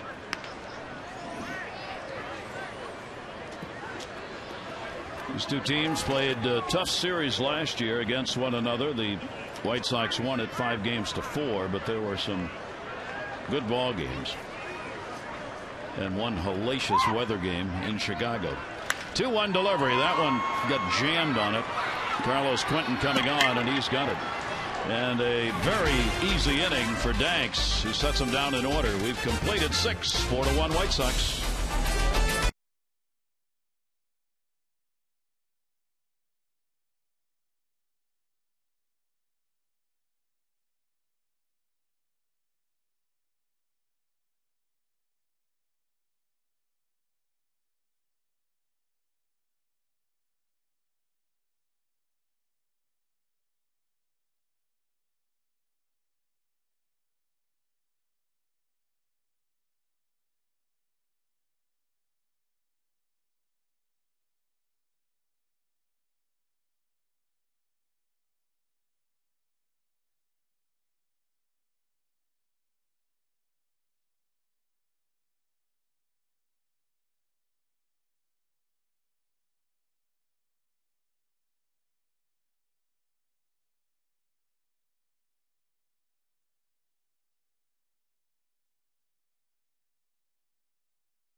Steals his second base after a 1-out walk. Chris Getz delivers him as part of a 2-run second inning. Jim Thome goes long ball. Third inning, his 545th home run. Luke Scott connects off John Danks, his 3rd of the season. That makes it 4-1 the White Sox. Danks has been in command, just 3 hits allowed through 6 innings. Thome has moved up on the all-time home run list, 3 behind Mike Schmidt. Jeremy Guthrie remains on for the Orioles with 3 walks, 2 strikeouts so far. And the top of the order here in the 7th inning. Gets 2 singles, an RBI, 2 runs scored, and is hit into a double play, and he's got another base hit. So a 3-hit ball game for Getz, and another leadoff man on for the White Sox at a point where Orioles cannot afford to give up any more runs. Yeah, they are still well within reach of this White Sox lead. They're down by 3. And Dave Tremblay has popped out of the dugout, and he has made the call to the bullpen. So Guthrie is going to leave without a chance to extend his opening to 3-0 in the year. Sarfate, you saw, making his way down and on his way in. And Guthrie will leave his mark 8-12 lifetime here at Camden Yards. We'll see if this one enters into either of those columns.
Of the Orioles and may not be reproduced or retransmitted in any form, and the accounts and descriptions of this game may not be disseminated without the express written consent of the Orioles.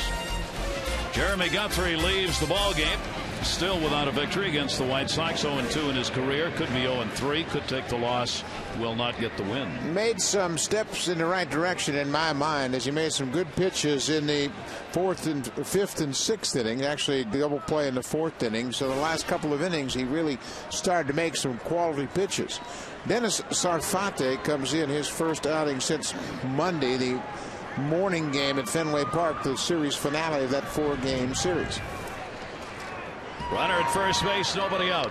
Here is Josh Fields to face him. Single, double, and is grounded out. Fields has picked up an RBI. On at first, Chris Getz, who has started the 7th with a single. 4 out of the 7 innings. Leadoff man has been on for the White Sox. Runner goes. Throw down by Zahn. Short hop. Goes into the outfield. Stolen base and an error, and quickly a runner at third base. Second steal of the season for Chris Getz, and we talked about top and bottom of this order manufacturing runs, and they have done it again. Ramirez had a steal back into second. Great jump at first base. Zahn has a good pitch to throw, but handcuffs Brian Roberts as he's short of the mark at second. Brian tries to flag down the one hopper. It skips underneath his glove into center, and Getz bounces to his feet and takes advantage of the air by Craig Zorn. Big play, obviously, changes everything. Now the infield will move in here in the 7th inning. And Fields will take that one to right field. Didn't matter where the infield played that one. Goodbye, home run. Josh Fields, first home run of the season. RBIs number 8 and 9.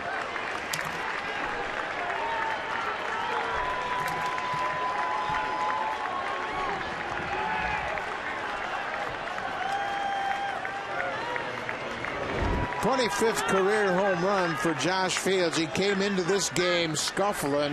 When he got his first hit in the 2nd inning, he snapped an 0 for 14 streak, and he's got 3 hits since. 3 for 4. He's a triple shy of the cycle. and he's driven home 3 runs tonight.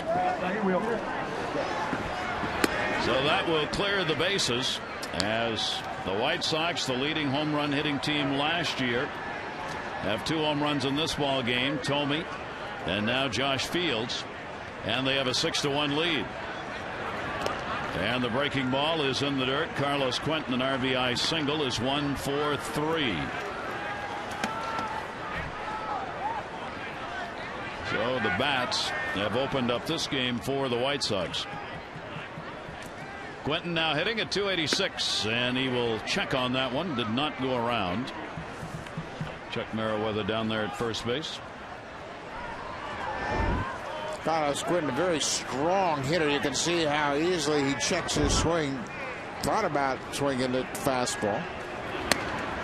And a strike taken. Orioles pitchers have given up more home runs than any other team in the American League. That, along with the unearned runs that have been surrendered, have been 2 of the real bugaboos that have bothered the ball club early on. That one hit high in the air left center field. Montañez will get over and retire Quentin. One away here in the 7th inning. So the final line: Guthrie 5 runs, 8 hits over 6+. One of those runs on the homer charged to him. They both will be earned. And Gary, when you look at the lineup and how they have scored their runs tonight, Chris Getz, the leadoff batter, has scored 3 runs. The number 8 batter, Alexi Ramirez, scored another, and then Thome on the solo home run. So the revamped lineup proving very effective here tonight. See the double impact that they can have on you with the ability to run a little bit and then also continue to hit the long ball. Jim Thome with one of the home runs. 0-1 delivery to him. He couldn't hold up on that one. Oriole pitchers have surrendered 27 homers on the season. Texas and Cleveland, the teams closest to them, with 24 and 22 respectively starting the day. Thome again jammed inside, takes it. He has walked twice and had a home run. So Thome's due to strike out. And then you'll have a Jim Thome ball game. 1-2 delivery to him. That'll be taken down low. And it'll go to 2-2. Yeah, he has such a good eye that he gets a lot of walks, and he's always thinking about doing some damage, so he will never cut down his swing. So that results in a lot of strikeouts, but also results in a lot of home runs. A lot of RBIs to go with it. Thome takes that one down low. And he will take the count full. 3 balls and 2 strikes. And Jim Thome was a very young hitter with the Indians. He told me something very interesting. He said, in the American League, you better learn how to hit the breaking ball. He did. And that is a foul ball. And the reason he said that is, obviously, you're going to get a lot of breaking balls when you're a young hitter. But if you can hit the breaking ball, you force pitchers back to the fastball where you want them. And because he's always hit the ball to the opposite field, even in that big ballpark in Cleveland where he made his debut, he stays on the ball, and that allows him to hit the breaking ball so well. He never has concern about getting beaten inside with the fastball. 3-ball, 2-strike count on him. 26 career home runs off the Orioles. And there's the strikeout. Thome retired. 2 down here in the 7th inning. You called it, Gary. It's just a typical Jim Thome kind of night. A couple of walks, home run, and a strikeout. This time he gets fooled on a high breaking pitch. Not exactly where you want to pitch Jim Thome, but it surprises him, and that extra little break gets it down into the strike zone. So 2 down and the base is empty, and Jermaine Dye will be swinging away here. Dye hitting at .346, 4 home runs and 10 RBIs. Sarfati gets the strike to him. He is popped out, grounded out, flied out. Dye has had big numbers recently against the Orioles over the last dozen games, hitting .372. 0-1 to him. Will miss down low. 1 ball and 1 strike. So the Orioles still with outs to work with, and plenty of them. Now a little bigger hill to climb down here. 6-1. Here's the 1-1 delivery. Sarfati will miss outside with it. 2-1 to die.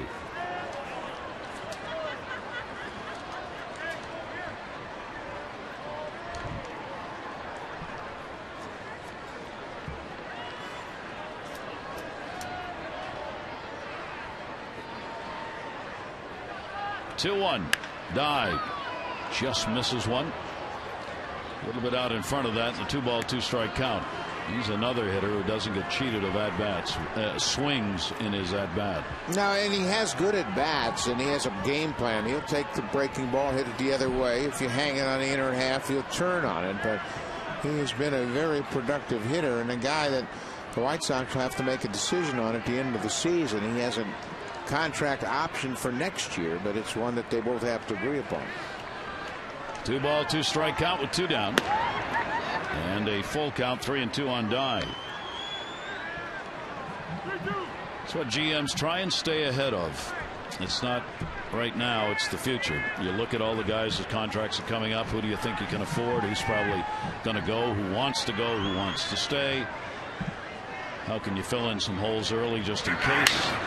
Fouled off. That's part of what Kenny Williams did with the White Sox and the moves that he made this season. The Ramirez change of positions, the Getz, the Fields added to this lineup on a regular basis. And a couple years ago, picking up Gavin Floyd and John Danks, younger pitchers to complement Mark Burley. Yep. John Garland, who was here at the time, younger guys that were getting into the prime of their career that he needed to guard against. Little BP foul balls here. Count stays at 3-2. Ozzie Guillen talking about the change of the team. Said last year we were too old and this year we're too young. Is he ever happy? Never happy. And he really was saying that with a smile on his face, because they did reduce the age of their roster significantly with the changes made. 3-2 delivery, foul back again. So Dye fighting off Sarfati here.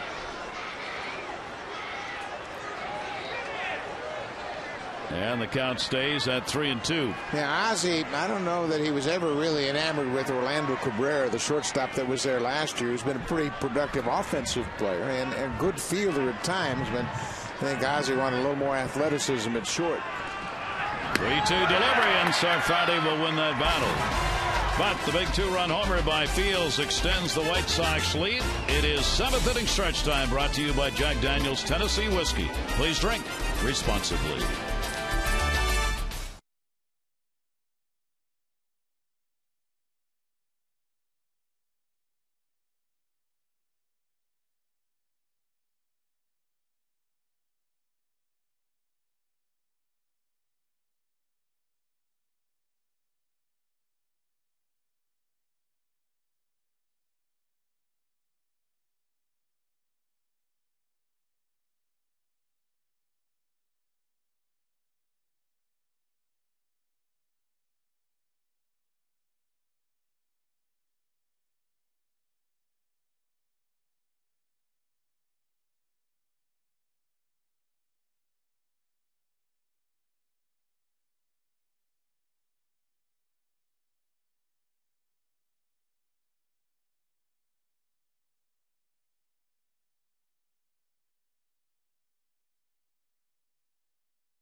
Here, 7th inning stretch time for the White Sox this year. The games they have won, they're hitting over 350. The games they have lost, they're hitting under 200. It's been all or nothing, and tonight it's all. Yeah, it's all really top and bottom of the order doing a nice job. But how about John Danks holding the Orioles down to a run and 3 hits after they had 12 hits and 10 runs last night with Contreras on the mound? And Dave Tremblay talked about it, Gary. It's all about the starting pitcher setting the tempo of the game, the tone of the game. The White Sox got off early against Jeremy Guthrie tonight, and they haven't looked back. And you love to have the confidence of the players behind them. I mean, the fact of the matter is, when you have somebody on the mound that you have confidence in, the team plays better behind them. Well, they should do, and the team has a lot of confidence in Jeremy Guthrie. He is just not in his groove yet, and, you know, he's made 4 starts. Got that one way back, Nick Markakis, and up on the wall, and what a catch! Oh, what a shot by Dye! After all of those fly balls to right field, where he had to do virtually nothing, Jermaine Dye makes a spectacular catch in right. Great concentration as he got to the wall, and he used that 6'6" frame to go up there and corral the ball. And we had mentioned he had been busy all night long. Danks had done a nice job of keeping the fly balls kind of the lazy variety. That was anything but, as Markakis continues to swing a red-hot bat, but Jermaine Dye takes an extra base hit away from him. That looked like, on second look, that probably was gone. He just drew a home run back in. Yeah, I think he did. And you know what? He's been busy all night long. So with Danks throwing so many balls his direction, you know, he's always thinking about making a play out there, and he made a great play behind him last night.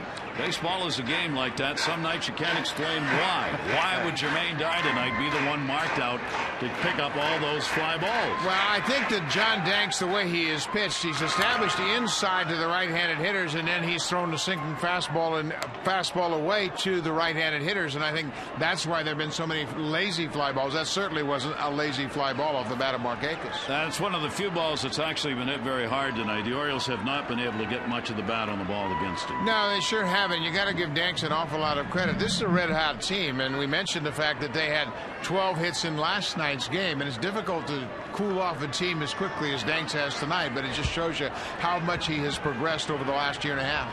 And through the middle of the ball game, the one thing Danks has also done is cut the pitch count down. He's throwing fewer pitches as the game has gone along, which allows him to stay in the ball game and prevents the Orioles from being able to get to maybe a bullpen where they'd have a little more luck. That's a good breaking ball right down and away, as he has really done a great job, as you mentioned, Gary. And that's the key for a pitcher, just to watch the scoreboard. He got out to that early 4-0 lead, and then he became very aggressive. And you want to stay in the game, you want to pitch late into the ball game, throw a lot of early strikes. So it is still a 6-1 game, and off the glove of Getz at second base into center field. Ty Wigginton will pick up a base hit with 2 down here in the 7th inning.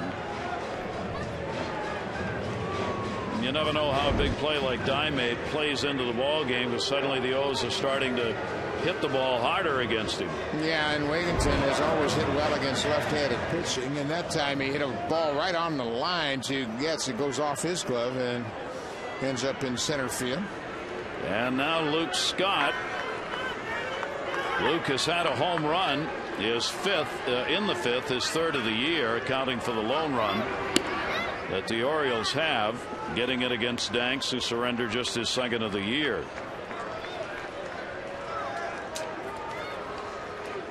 Orioles would love for Scott to deliver another one. Danks, the 1-0 delivery, breaking ball in there.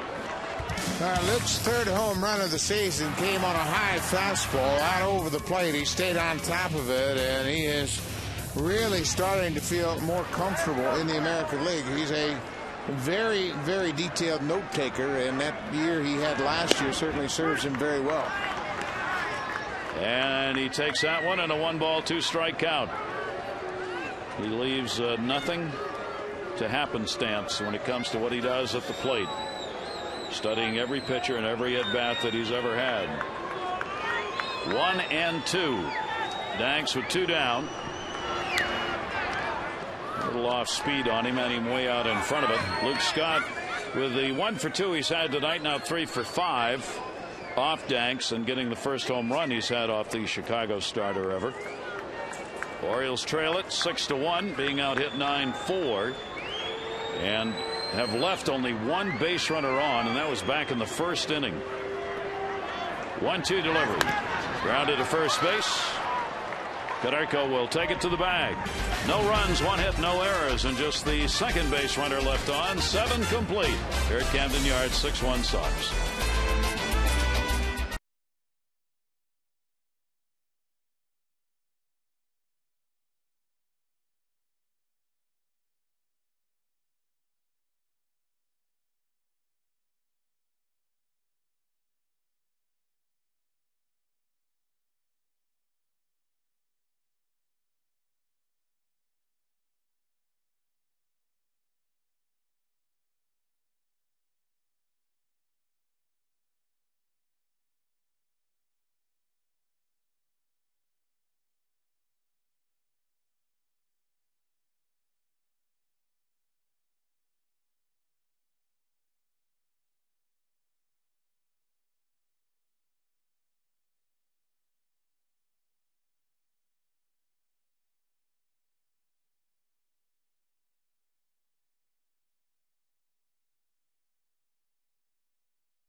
In the 8th inning. Now, yesterday we told you Rich Hill was going to begin a rehab assignment this weekend. We now know when and where. It will be this Friday night at 7 p.m.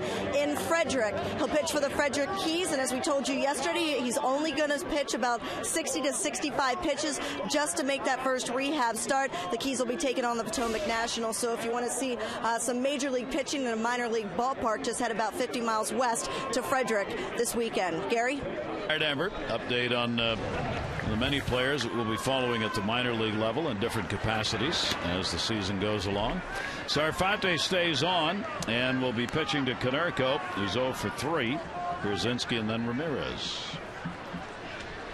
Konerko had been red hot coming into this ball game, even though he's had an 0 for here.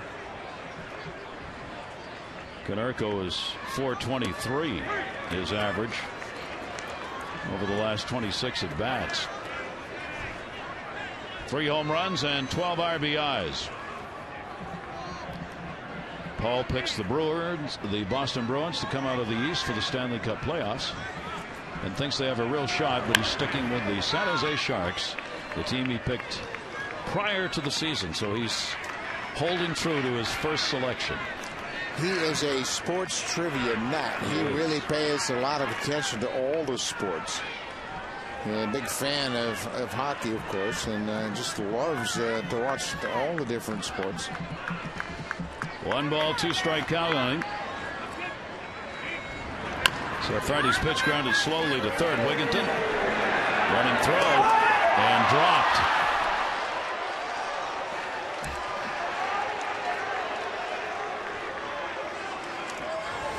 Wigginton makes a pretty good throw here to the glove side for Aubrey Huff. Aubrey's made a couple of good saves over there at first. This one just kind of hits him on the thumb of that big first baseman's glove. Wigginton on the run. Not a bad throw at all, but you can see it hits right on the heel of that glove and drops to the ground. That'd probably be an error on Aubrey Huff. And it is. Second error of the ball game, and again a leadoff man on base, 5th time in 8 innings. Brzezinski will foul it away. He's had an 0 for 3 with a 7-game hit streak that he has going. Well, the Orioles 2 errors in the ball game. No unearned runs surrendered in this game. Sarfati now will try and get a ground ball here in a double play. Ramirez to follow. The 0-1 fouled away again. Mentioned how it's been all or nothing for this White Sox team. Right now they are .339 their batting average in the games they have won, 7 of them, and .170 in the games they have lost, 6 of them. So Ozzie Guillen's ball club been about the offense. Breaking ball taken down low, 1-2. But it also reflects how this year they're able to manufacture runs. How many teams can you identify that hit 170 and still, have the ability to score some runs? I think that's one thing Ozzy's team has done, is they can score runs now in different fashions as they have tonight. They don't have to pummel the ball all over the ballpark. And that will really matter as the season rolls along here. That's going to be a base hit into left center field. Konerko will make the turn. Jones up, will make the throw to the cutoff man. They'll hold the runner at first. Well, Konerko just challenged it, and he'll get the extra base. 2 on, and nobody out here in the 8th. New York Yankees will be visiting Oriole Park May 8th through the 10th, the only weekend series of the season between the O's and the Yankees here. You can get your tickets now and paint the park orange as the Birds battle their foe in the American League East. The tickets start as low as $15. To get yours, call 888-848-BIRD or go to Orioles.com. Runner at third, Konerko reached on the error. Przinsky gets the base hit. 8-game hit streak for him. 10 hits in the ball game for the White Sox. Ramirez down low for a ball. Speaking of the Yankees, 1915 on this date was the first time the Yankee pinstripes made an appearance. Really? 1915, and they've been worn ever since. Alexei Ramirez 1-0. He has walked, scored, popped out, and grounded out. And Sarfati falls behind, 2-0. Jamie Walker loosening up down in the Orioles bullpen.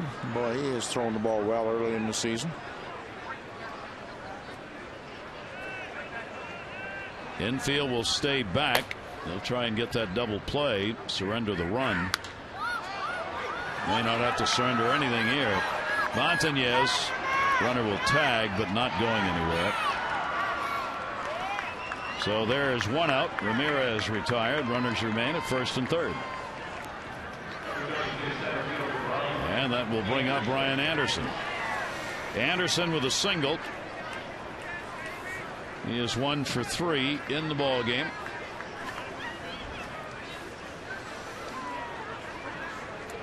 His batting average with runners in scoring position better than his .250 overall. He's .300 with runners in scoring position. Orioles down 6-1. We're in the top half of the 8th inning. John Danks has shut down the O's on the home run by Scott. That's it. Only 4 hits. And he'll take the fastball up high. Ball 1. Sarfati needs to hit the ball down in the zone right now and get himself a double play and save this extra run at third base. Still within striking distance. 1-0 fastball is in there for a strike. Anderson, the number 9 hitter, do not want to turn this over and get Chris Getz up there again. He's already had a 3-hit ball game, 3 for 4. He waits in the on-deck circle. Sarfati, a 1-1. Again, Zahn had to block it. 2-ball, 1-strike count. Yeah, the guy hitting in the 2 orders had a pretty good night as well. Josh Fields is 3 for 4 with his first home run of the season. So this would be the guy you'd love to have hit a ground ball. And some of the bigger bats who have not hit tonight, Dye, Konerko. Przinsky did get a hit, 1 for 4. 2-1 delivery on the way. Foul back. Went upstairs on him. 2-ball, 2-strike count. You know, a lot of people are discounting the Chicago White Sox in that American League Central Division, even though they played in the postseason last year. Ozzie Guillen said, we're not getting a whole lot of respect. They didn't care about that. A lot of teams have picked the Minnesota Twins as the favorite, maybe even get a little more consideration to the Tigers and the Indians than they have to the Chicago White Sox. But they're for real. They're not going away. 2-2 delivery on the way.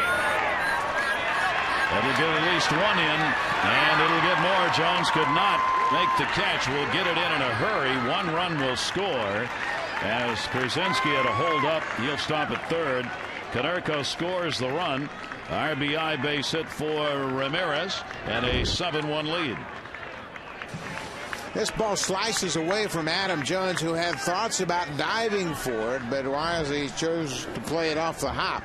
Turns and gets it back to the infield very quickly, but Konerko comes in to score. He reached on the Aubrey Huff air. Anderson will pick up his second RBI. Dave Tremblay is on his way out. An 11-hit attack for the White Sox in this ball game. And Jamie Walker, the left-hander, will be coming in as the top of the order. Chris Getz will be coming up with 2 in scoring position.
The AT&T player of the game, the candidates for tonight, Jim Thome, who has delivered a home run, couple of walks in the ball game.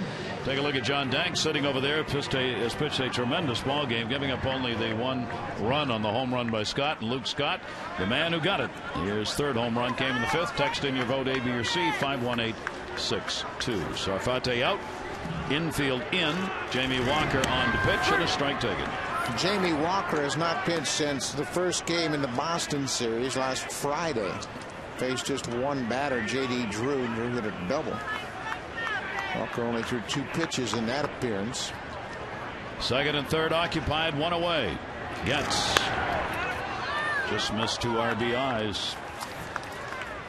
He's had himself a busy night at the top of the order with 3 singles, RBI, 3 runs scored, stolen base. Pretty active at the top, and he's got Pierzynski on to third base, Anderson on at second. A run in here in the 8th inning. 7-1 lead for the White Sox. Orioles will try and cut that run down if Pierzynski takes off. 0-2 delivery in the way, breaking ball, sweeper outside. 1-2. Jamie Walker has made much better pitches this year. His elbow was barking at him last year, and he couldn't really get on top of that breaking ball, but that's the bread and butter pitch for him against lefties. A fly ball to straightaway center, not particularly deep. Runner tagging. Jones has got it. Pierzynski is off. Here's the throw to the plate. Too high and off the mark. Sac fly and an RBI for Getz, his second RBI of the ball game, and 5 on the year. Well, Getz does a good job hitting it deep enough into center. It's not that deep. You can see Adam Jones getting himself in position to throw, but then throws it high. Pierzynski has a look at the throw and ignores the advice of Josh Fields, who suggested the slide. Pierzynski said, no, I know that's off the mark, and I'm going to stand up. So 2 runs in here in the 8th. Now a runner at second base and 2 down. And Josh Fields is up. Home run, first of the year, 7th inning off Sarfate. 1 of 2 picked up by the White Sox, with Thome getting the other. A 3 RBI night for Josh Fields. He had a double back in the 2nd inning, and a 3-hit ball game, as he also had a single in the 5th.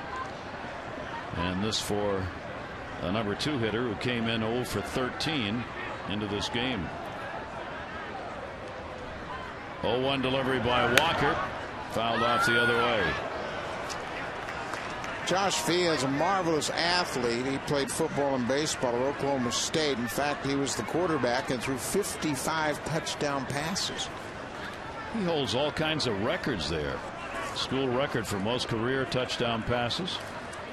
Collected yardage, 2,400 plus, 21 touchdowns as a junior. Mercy played in the Cotton Bowl. I like the multi-sport athlete. I think it gives you a different perspective when you play other sports. Plus, it gives your body a chance to rest. You don't tax the same muscles playing football that you do playing baseball. And I think it's a good break. 1-2 delivery is hit deep to left and foul. You certainly have to believe he's got great leadership skills, having played quarterback at a major university. And obviously had to make a decision on which way he wanted to go as far as his professional career was concerned. So far, so good. Mark Burley holding court with A.J. Przinski and John Danks in the dugout. He's the senior member of this pitching staff. He can hold court anytime he wants to. That's right. 1-2 delivery on the way, and inside out of that one. Right center field. Jones is over. And he's got it. A couple of runs in, one earned. Couple created by an error to start the inning off. And the lead extended 8-1.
Gear at the official online shop of the Orioles. Check out the largest selection. Official caps, t-shirts, jerseys, collectibles, and more. Choose from the latest fashions and memorabilia 24/7.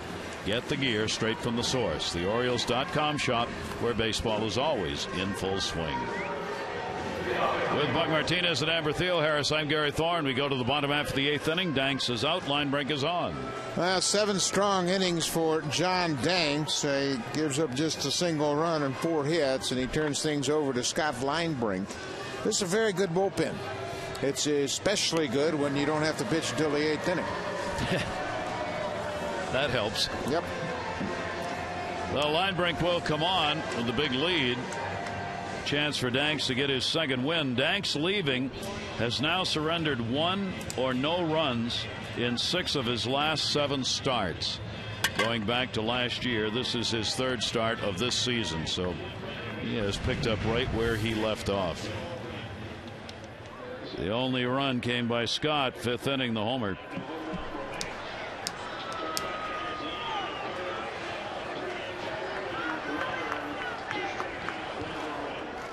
Montañez, a strike. Bill Montañez got the call, and he drove up from Norfolk, and Dave Tremblay talked about the adjustment after that long drive. When you spend as long time in the minor leagues as he has, you're kind of used to getting off the bus and strapping it on and playing. But his approach last night obviously was very beneficial to the club. He came up with a big hit and made a big play in the outfield. He wants to be here. He's understood the circumstances that have prevailed. And I hope he does a nice job. He could help the team. He'll be retired there as Fields make the play. 0 for 3 for him tonight. And Montanez had an RBI double in that win last night in the 6th inning. He was 1 for 5 on the night, but had a long drive. And as he referred to, Dave talked about, hey, he's a minor leaguer. He's used to getting off the bus and playing the game. And after that long drive, he was happy to be in the lineup. A 29-game hit streak in the minors going back to last year, and that he continued this season in the first 10 games. One down up the middle. That caught a piece of line break. Goes to Ramirez. And Zahn is retired and 0 for 3. Ball hit pretty well. Yeah, it looked like it caught a piece of the pitcher. Well, maybe not. Maybe not. Yeah, I thought he kind of reacted as if it brushed off his back, but it went right to the shortstop, and Ramirez makes the play. Take another look at Linebrink's reaction. Yeah, I don't blame you for getting out of the way of it, but it did not hit him at all. Yeah. So a straight 6-3 on the putout. 2 down. Here's his Torres. Orioles just have not been able to get good at bats in this ball game. Their side of the scorecard is a very clean slate.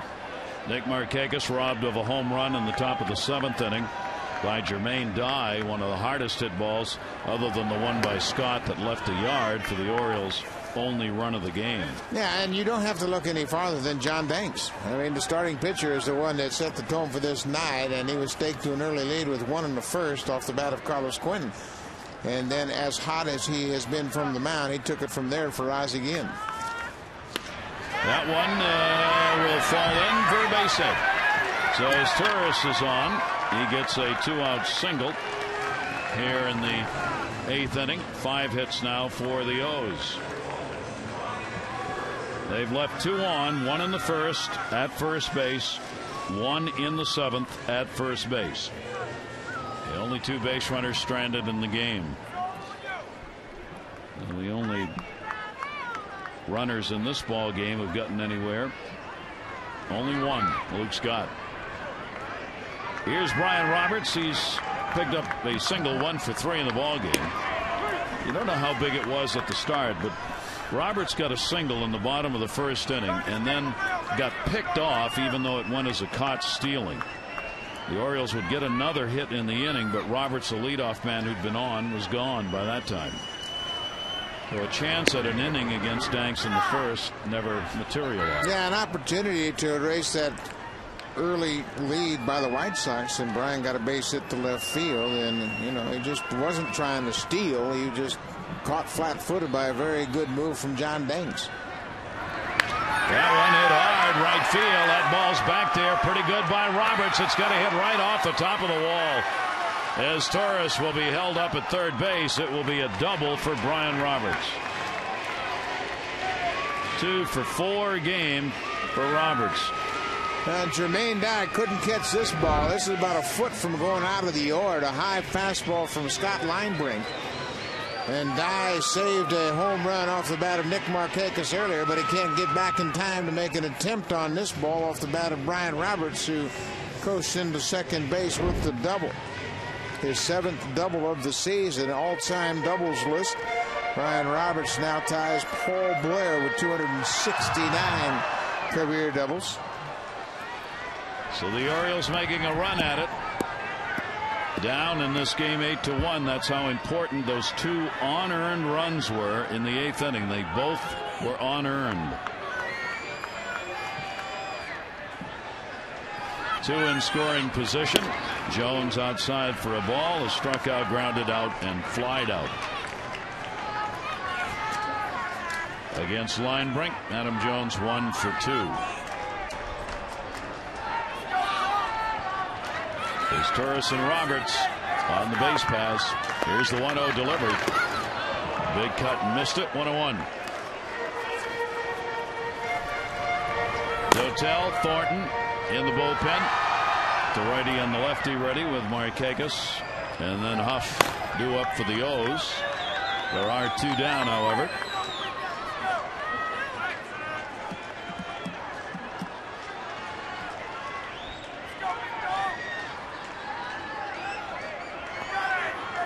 Linebrink, the 1-1 delivery.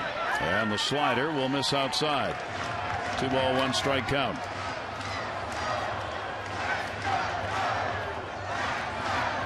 The unearned run the Orioles have surrendered this year have kind of been under the surface. You haven't really noticed them build up to where they are.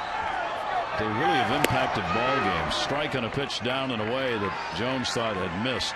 2-2.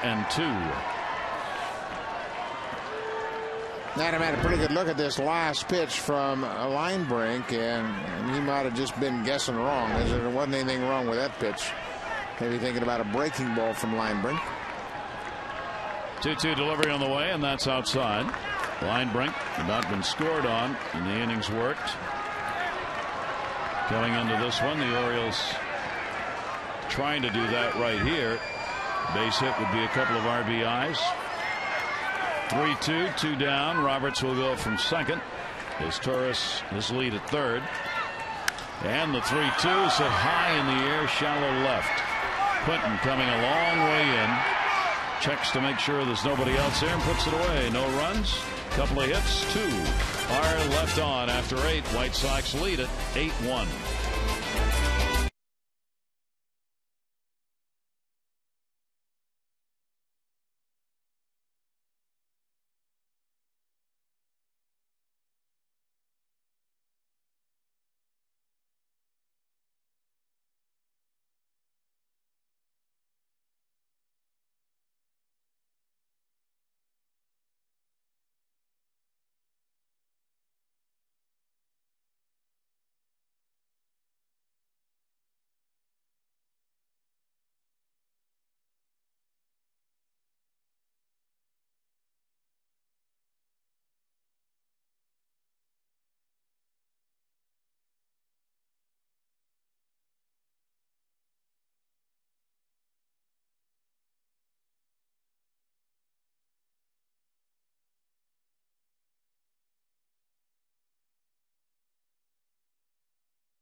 Southwest Airlines. Low fares, no hidden fees.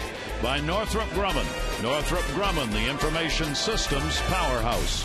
And by Burger King, who remind you to have it your way.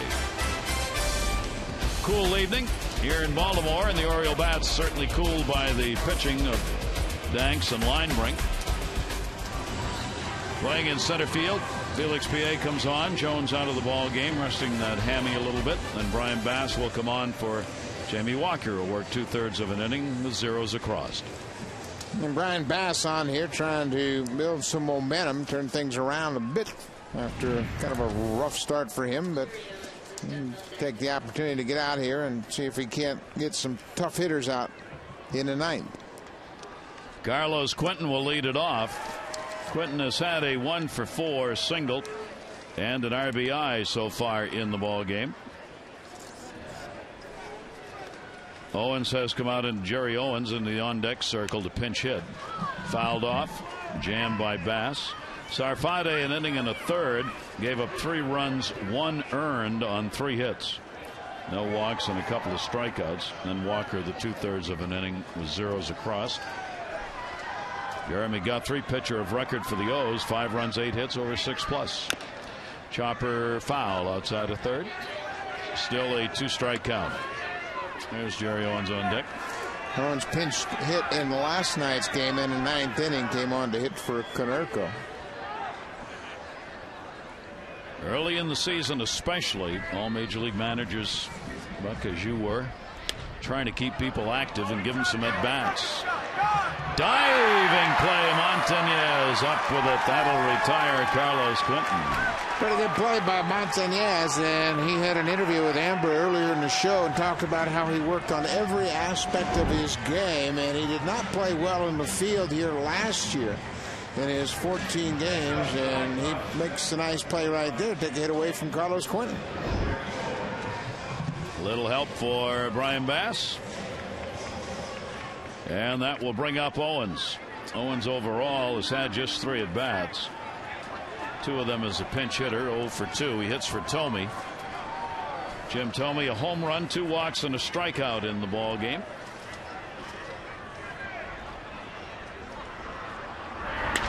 Owens will rattle that one the other way for strike 1. Yeah, Jerry Owens was optioned to the minor leagues on April 1st out of spring training, and then he was recalled when Dwayne Wise was placed on the disabled list on the 14th of April with a separated shoulder. 0-1 delivery to him. Outside for a ball.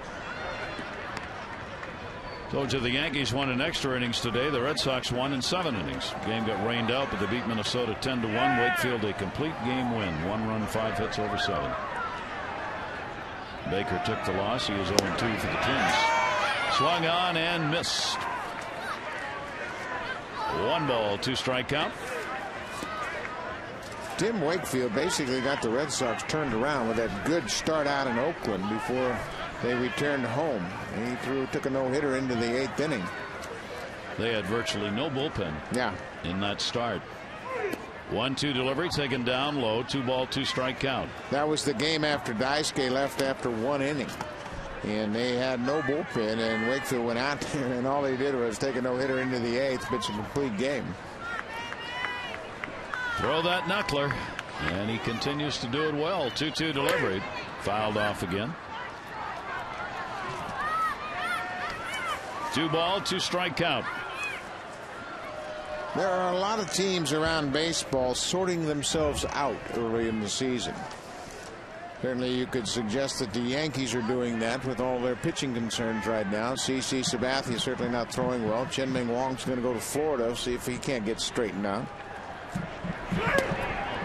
And that will miss inside.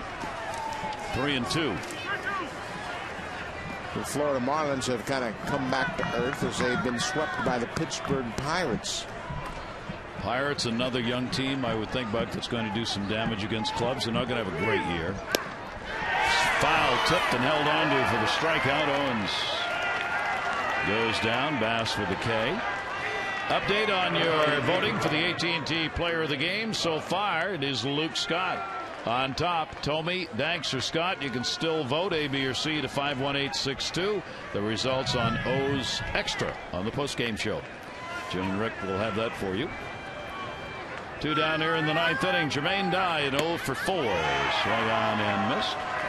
It looks like it'll be a rubber match tomorrow with Adam Eaton 0-2 for the O's against Bartolo Colon 1-0 for Chicago. And then that hard-hitting Texas team will be in for 4 games. Friday night, Saturday night, base hit up the middle, Sunday afternoon, and Monday night. That'll be another real test, as the Orioles found out in Texas. 2 down, base hit Dye. They could swing the bats. Hayden Kinsler and Nelson Cruz off to great starts. Nelson Cruz has finally found a home with the Texas Rangers, a guy that's always had a lot of power potential. At 37 home runs last year in AAA. 2 down, runner on at first base. 12 hits on the board for the White Sox. Paul Konerko stands in, reached on an error, scored in the 8th inning. 0 for 4 officially in the ballgame. The matchups will be Uehara against Padilla on Friday against Texas. Mark Hendrickson and Chris Benson on Saturday. Brad Bergenson will get another start Sunday afternoon against Brandon McCarthy. And then Jeremy Guthrie, who started tonight, will face Matt Harrison on Monday. The scheduled starters against Texas. Brandon McCarthy, former White Sox pitcher that was traded for John Danks for the Texas Rangers.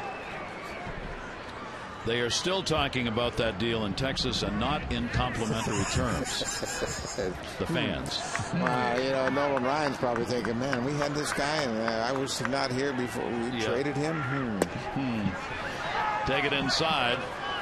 And a 2-ball, 1 strikeout on Konerko. Runner on, 2 down. Bass trying to finish it up here in the top of the 9th inning. The Orioles down 8-1, getting the middle of the order up in the bottom half. Here's the 2-1. Missed inside, 3-1.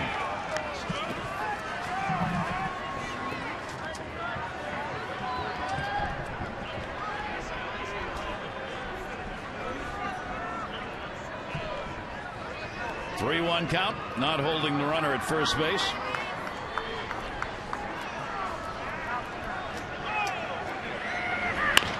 And fouled off. Dye, abiding by the unwritten rules of baseball at first, not running to second base with the ball game at 8-1. Yeah, man, it's just things you don't do. And certainly Paul Konerko is very pleased that Dye is staying put, because if he took off, Paul Konerko would probably suffer the consequences.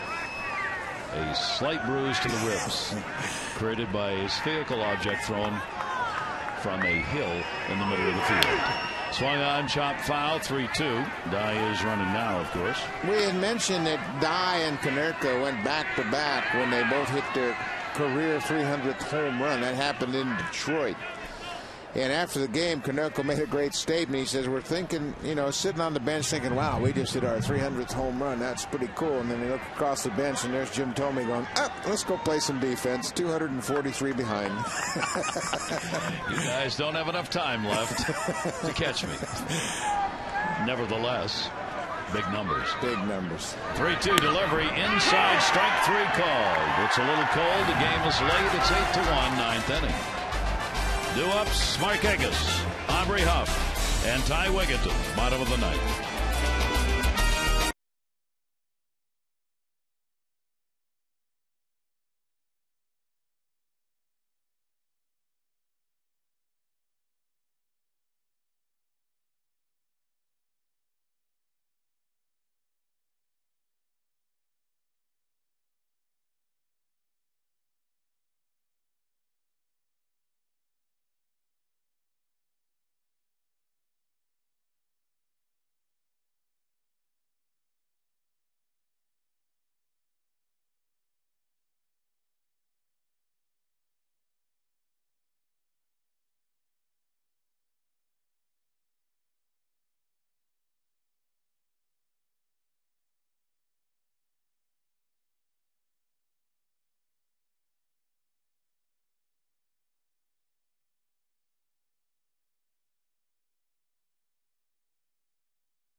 Dempsey coming up on O's Extra, presented by Verizon Wireless. We'll look at the tale of 2 games and 2 pitchers. Last night it was Brad Bergeson setting the pace. Tonight it was John Danks. And Jeremy Guthrie suffers his 2nd consecutive loss in a row. At least he might before this game is over with. And Oriole bats go cold. What happened?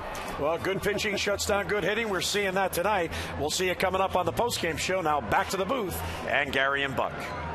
All right, thank you, guys, and we are ready to go to the bottom of the 9th, and indeed it is a tale of 2 cities from last night to tonight, with the White Sox offense delivering, and they're pitching likewise, and Matt Thornton comes on to pitch here in the bottom of the 9th.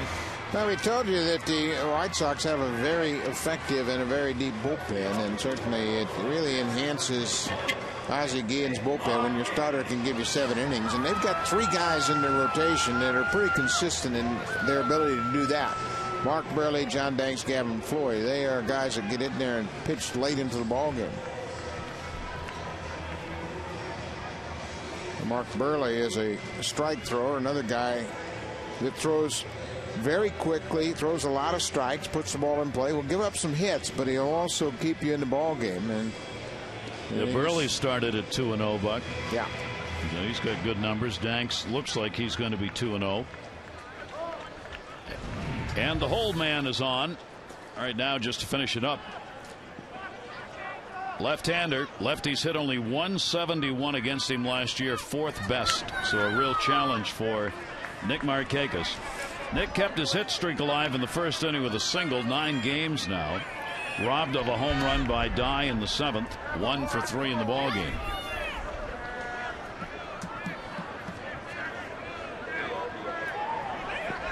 Matt Thornton last pitched at Tampa Bay, and he was saddled with a blown save and a loss. Then retired batter, gave up 2 hits and an earned run, a home run. Nick Markakis with an 0-2 count. That home run that Thornton gave up was a grand slam home run to Ben Zobrist. 0-2 delivery on the way. That is going to be outside for a ball. 1 ball, 2 strike count on Markakis. RBI leader with 18, and tonight had a real shot at 19 on another home run, but what a catch Dye made to haul it back in right field. 1-2 delivery to him. That's down the line. That'll be a fair ball. So he gets one off the left-hander on his way to second base. A double, and Markakis stays hot. What a great swing. He has a couple of hits tonight to left field against left-handers. Look at that swing. That ball is up, and he just flattens out on it, drives it down the left field line, and he is locked in right now. It doesn't make any difference. You could throw it between your legs and he'd hit it. Hitting over 460 here at Camden Yards so far this year, the 5th best home average in the American League. Aubrey Huffin 0 for 3 after a couple of homers last night, and he'll foul it away.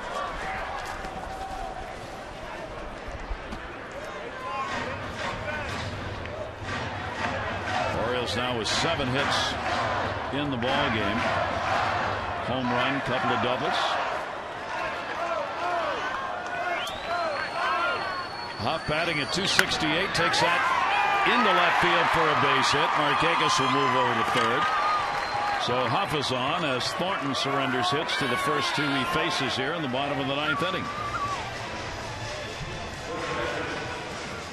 Aubrey Huff stays on the ball and goes the opposite way. Nick Markakis has to hold his ground. There's a chance a shortstop could make the play on this. You certainly don't want to be aggressive in this situation when you're down by 7, so you make sure it's through the infield before you move up. So the Orioles get 2 on here in the bottom of the 9th. Ty Wigginton. Wigginton with a single. He is 1 for 3 in the ball game. 0 for 4 in the times he has faced Matt Thornton. And a check swing that he couldn't hold up on. White Sox bullpen coming in 7th in ERA. They are 11th though in hits per 9 innings. They've given up some hits. They've been able to get the big outs they have needed. 0-1 delivery inside with a fastball. 1 ball and 1 strike on Wigginton.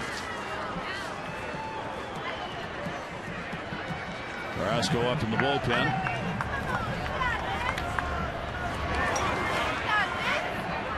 1-1. Strike taken. 1-2 on Wigginton. Scott and then Montañez to follow. The do-ups for the O's here in the bottom of the 9th.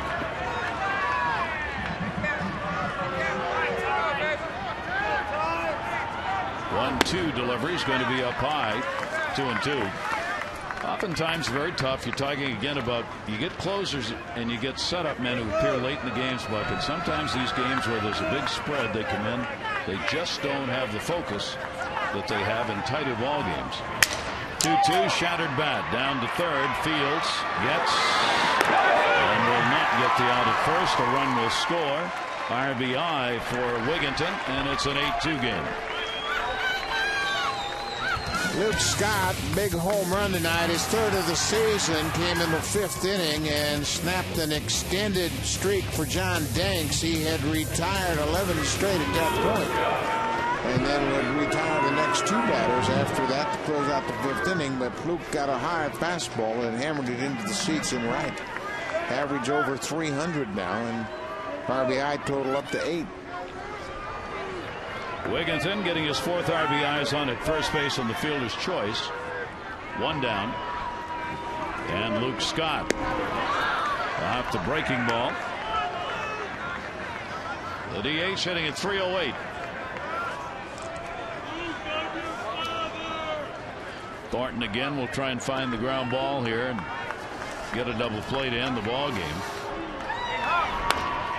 Slowly hit to third. Fields gets, and again, not enough on that ground ball to get the double play. 2 down. Wigginton forced out at second base. Not much of a chance for 2. It wouldn't hit that sharply. Fields gets it to Chris Getz, who turns it, but not in time to get Luke Scott. So with this one more out, Danks will be 2-0. Guthrie will go 2-1, and the rubber match will come tomorrow.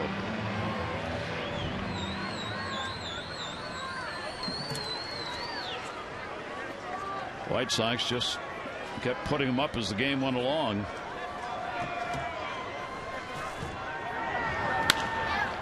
Fouled off by Montañez. 0 for 3 in this game, 1 for 8 in the 2 games. Well, Gary, you talk about how a starting pitcher really sets the momentum, and the White Sox got a run in the first inning. John Danks then comes up, picks off Brian Roberts at first base, takes any momentum away from the Orioles, and then from there on, the hitters just said, okay, Danks has got our back. Let's score him some runs. They did that, and he held the Orioles to a run on 4 hits over 7. Didn't walk anybody, struck out 3.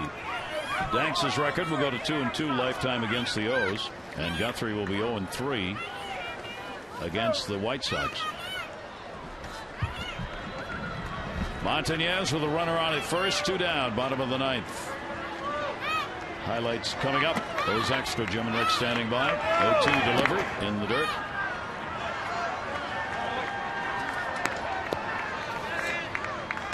Adam Eaton and Bartolo Colon scheduled to start tomorrow night. We'll be back with you for the rubber match of this 3-game set. Thornton with a 1-2. Montañez swings and misses, and this one's in the books. And the White Sox win it by a score of 8-2.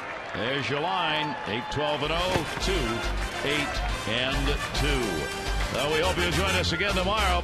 Eaton and